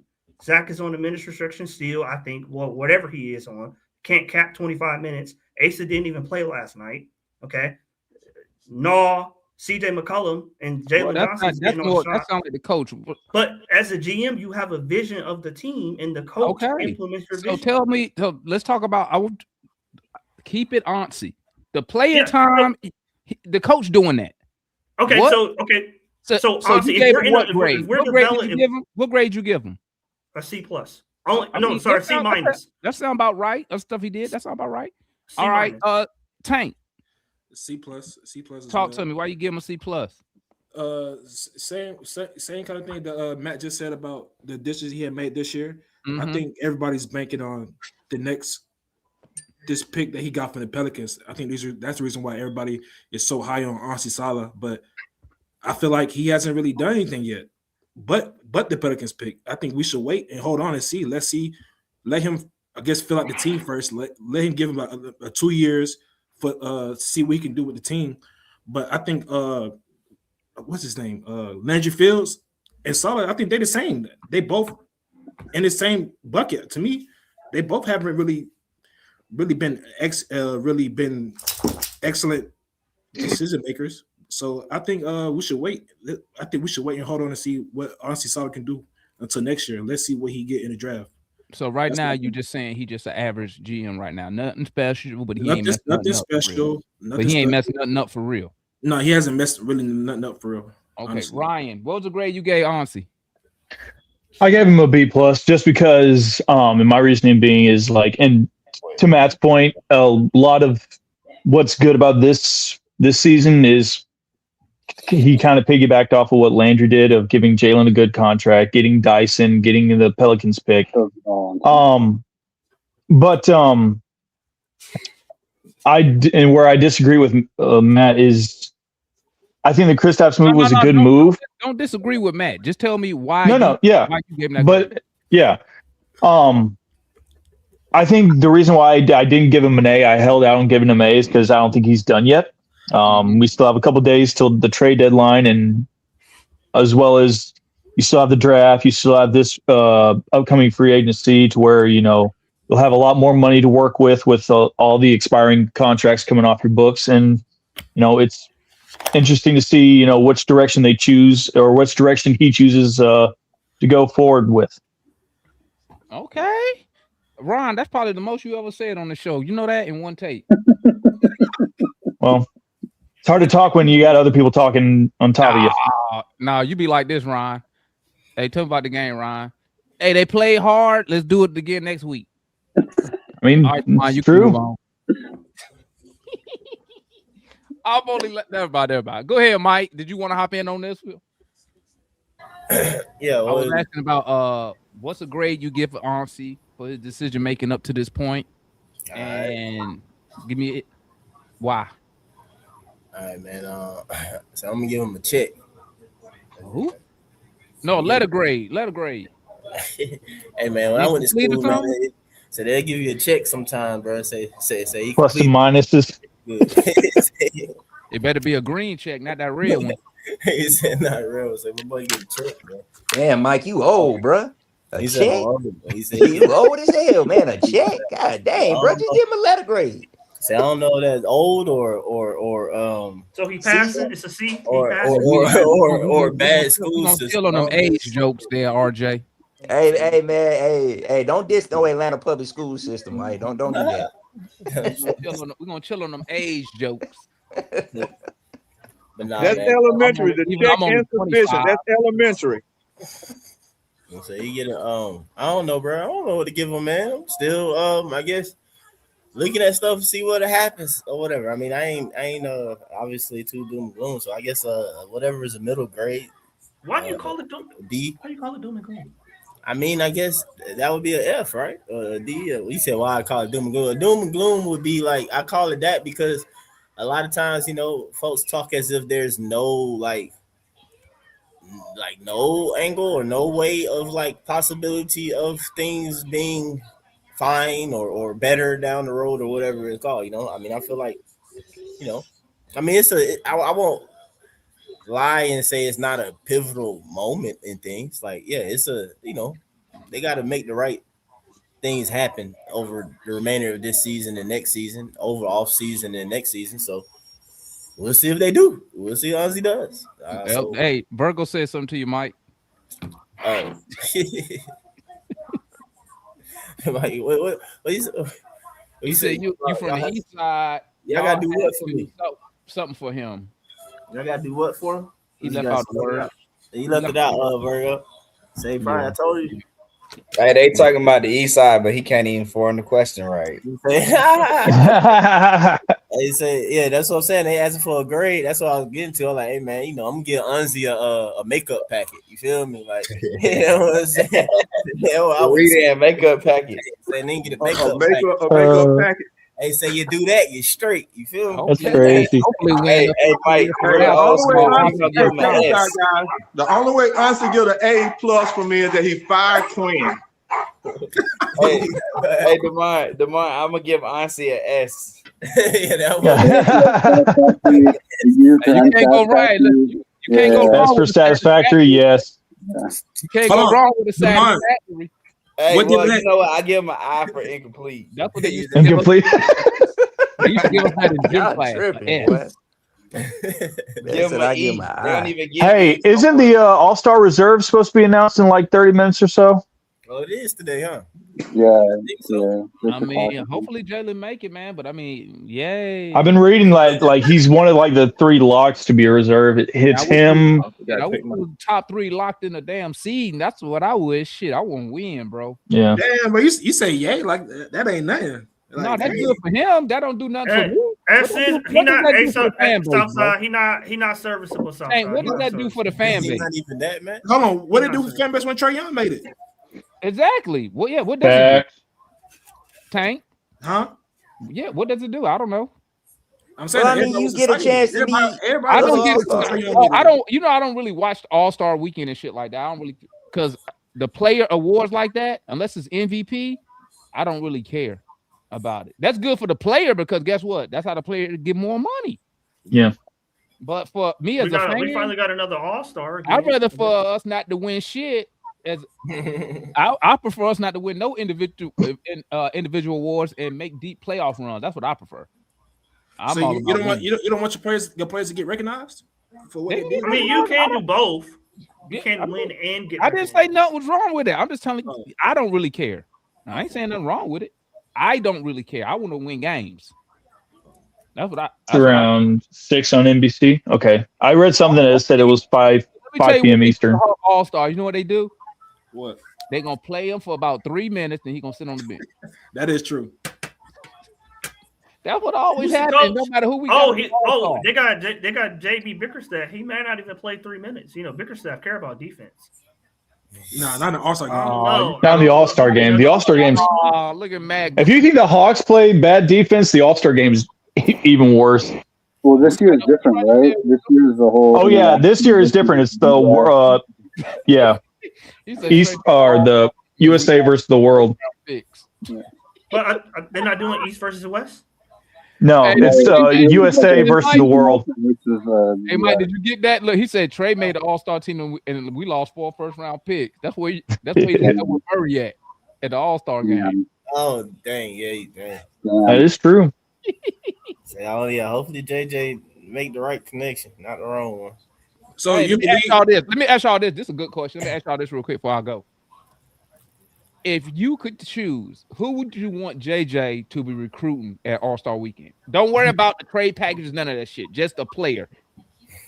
Ryan, who would you want JJ to be talking to? Well, I'm gonna go to Mike. Let me start with Mike because I've been living. Thank you. Appreciate it. But that's the Mike up here all the time. Mike, who would you want JJ? And you got to pick one, Mike. Okay, you got to pick somebody. Oh man, I gotta see. Who would you want JJ to talk to about coming to the Atlanta Hawks? He only playing with the East. No, all the All-Stars. They're all you can pick any of the All-Stars. I mean, just keep it simple, bro. They need to lock in with Ant. Duh, Ant is on Oh, took my pick, Mike. You took my pick, Mike. Okay, you should took it to No, I'm just playing. Hey, who you got, Matt? Because Ryan already said Ant. Who you got? Devin Booker. Okay, who you got, Kool-Aid? I want Wemby. Okay, Jay, who would you want? Who would you want? Jalen up there politicking with? Devin Booker would be good though. Devin Booker. What is that? I don't know what that is, Jay. What's this? Over Ant Matt. He's not gonna say. He's not gonna say. He's on the phone. Oh, he's on the phone. Okay. Who you got, Booker? Murray? Booker more realistic. Who you got, Murray? We ain't talking about real. Not remember, I was talking about trade for Booker, but that wasn't gonna happen anyway. Who you got, Murray? Who would you want Jalen to politic with up there to try to come to the A? Good defensive basketball players. Who? He said who? Name anyone that's a good defensive basketball player. I don't know anyone, like all the people that are on the All-Star game this year. So anyone that's a good defender, I'd love for them to play for this team. Ant-Man. Who you got, RJ? Oh man, I like Cade Cunningham. Oh, that ain't too bad. I like Cade. It wouldn't be bad. Boy. That ain't too bad, Cade Cunningham. I mean, Ant-Man is obvious. Ant's obvious. Yeah, well, they took my answer, Ant, but Cade Cunningham would be my second though. Yeah, Ant ain't coming to Atlanta. He know that ownership. He said I ain't fucking with them. No, man, Ant be in the strip club. Hey, man, Ant had about 7 babies if he came back to Atlanta. That's not true. Ant said Ant already said. RJ, you got Ant would have a free room in Magic City. RJ, you got Ant-Man confused with Zion. Nah, bro. Hey, man, Ant get around, bro. Ant get But Demond though, Ant already said he would love to play for the Hawks though. Yeah, I would love to have Ant, but Cade Cunningham be a close second. In 10 more years. When did he say that so I can find that? Where he say that at? He said that before the draft. He said Jalen Brunson said the same thing. He said that's a dream come true. That's what he said. Bro, he said remember that we had all them hosts for JB to come here after they beat us in the playoffs, and then he signed that extension. He said that. Those words came out his mouth. I ain't even gonna take that away from you. You know why I'm not gonna take that away from you? Because I'm not from Georgia, so maybe there is some type of connect. But I never met a Georgia dude that had any type of love for the Hawks like that. I never met one. There's a lot of Asa Newell, Caleb Wilson. Caleb Wilson. Yeah, he did say he wanted to play for the Hawks, didn't he? Yeah, he did. He said that. A Georgia dude or a Georgia NBA player? You know what I mean, NBA player. Of course I know y'all, Mike. Shit. I know y'all. And Chris Paul not from Georgia, but he wanted to play for the Hawks, though. Well, that's because he wanted to be close to his family. That's why. And he knew that we needed a point guard. Like, it was smart to go get him, and we didn't. That's another good question. Do y'all think? Well, and I'm gonna need a point guard. Yes. No, I'm gonna say in today's time, since the Hawks kind of been semi-relevant, do you think the local talent in the Atlanta metro area, you think they fans of the Hawks? You think like they have some type of like pride? Say, I want to be Atlanta Hawk. Do y'all think that's going around now? So, I mean, we've been kind of semi-relevant, you know. Y'all don't think? I'm asking y'all because y'all down there. I think it's more so they want to represent their city, not the actual Hawks. I think the fact that they're from Atlanta, they want to say, I represent Atlanta, not I want to represent the Atlanta Hawks. It could be the Atlanta Bullets, the Atlanta Sharks, the Atlanta fucking Trucks. It doesn't matter. As long as they can represent Atlanta, I think that's what they care about. Well, you'll hear a player. Oh, let me piggyback up. Let me ask you this. Follow up. So, do you think if say the Atlanta Hawks, say Atlanta had 2 NBA teams, say we got an expansion team, do you think those young guys from the Atlanta, well, just say the state of Georgia, do you think they would prefer to play for an expansion Atlanta team or the Atlanta Hawks? Atlanta Hawks. Let me say this, guy. Let me say Hold on, Kool-Aid. Hold on. I'm asking Murs a question. Hold up. You can go after Murs, Kool-Aid. I think they would probably lean into. Oh man, that's a loaded question. Part of me wants to say the expansion team because there's no names a part of the expansion team. There's no Dominique. There's no Pistol Pete. There's no Trae Young. So you can actually like be the first big game on the east side, Murs. Screw the Hawks. I mean, it's fair. They put that expansion team in Decatur, Murs, say, hey, man, I'm switching sides. Sure. Hey, that's fair. Or Gwinnett, Mike, you know. Mike, what if they put the new team in Cobb County? Oh, no. Mike, I got one better for you. I'm still a Hawk, bro. Mike, I got one better for you. What if they put the fucking team in goddamn Lawrenceville or fucking Snellville all the way out there in the fucking sticks? I mean, Snellville ain't too far though. You know what I'm saying? That's like it's an hour away. No, I didn't racially profile Snellville. Hell, I'm driving to Snellville. You know, but I would put out there. You might buy season tickets. The only way that I would still Atlanta break. Be Atlanta Hawks, no matter where they go. Decatur team or something like that. That's the only reason. If it was a Decatur team, like how the New York Knicks, they got the Brooklyn. If they mess around and say, I'll switch. I ain't gonna lie to you. I would. Well, Mike. What counterpoint? What if they fuck around and do an LA thing? Where you have Staples Center, or was it whatever the new stadium? They got to share an arena, and now it's literally a mile away from the from the Clippers Center. What if you're just a mile away from your what's called sister team? Hey, Murs, I'm just saying though, the Atlanta city limit sign right there. You know, you'll see it at like County. Next though, anyway, bro. Like we right there anyway. It's no. Yeah, it's just that's why they call it Metro. On the east side, that's a wrap. That's why they call it Metro. You right on the edge of everything. Hey, if they bring back the Omni, man. If they bring back the Omni. The Decatur YNs. Wait a All right, man. I'm finna get up out of here, gang, man. Appreciate y'all tapping in, man. I'm gonna catch up with y'all as we continue this rebuild, retool, year 2 of 100-year retool. I get my turn. Let me say this right quick, Damon. Go ahead, Kool-Aid. Yeah, they were getting inspired. They were getting inspired to come play with Trae Young. All the Atlanta players, young bucks, was being inspired to come play with Trae Young. But you know what? No matter how depressing the Hawks make us, Damon, we can just listen to Jay. No matter how depressing the Hawks make us, we can just listen to Jay and we gonna feel all better. Hey man, why are you gonna diss him when he's on the phone, man? Come on now. He can go back in here. We gonna feel all better. You ain't gonna let him have a reaction, Matt. Come on, man. That's low, bro. Jay, you still on the phone? Please. Yeah, he on the phone. Tuesday. Let us win Tuesday, please. Who we got Tuesday? Who we got? The Heat? Miami. Nah, for real though, we gotta win these next little few games. Though. Hey, bro, they not even playing Ware neither. He played like 3 minutes. Bro. If I'm Monty, I'm calling Miami and be like, hey, here's Kristaps for Khalil. Ultra said, I forgot who they was playing the other night. He said he can't keep up. They was playing too fast. He said it was the pace. Chicago.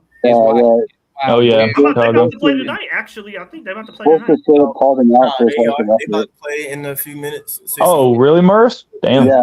We want to win that game. It was the reason he's not playing. Sounds like a Spolster thing to do. I bet we gotta get out of here. The Bible say who you want to win that game? Because Miami and Chicago are playing. We all right there. Chicago, so we can stay into the. So we can. Miami, so we can move up to the 9th seed. I'm about to say they all right there together, and then we got Miami. So yeah, get Miami to beat Chicago, and then we beat Miami Tuesday. That's what we need, probably.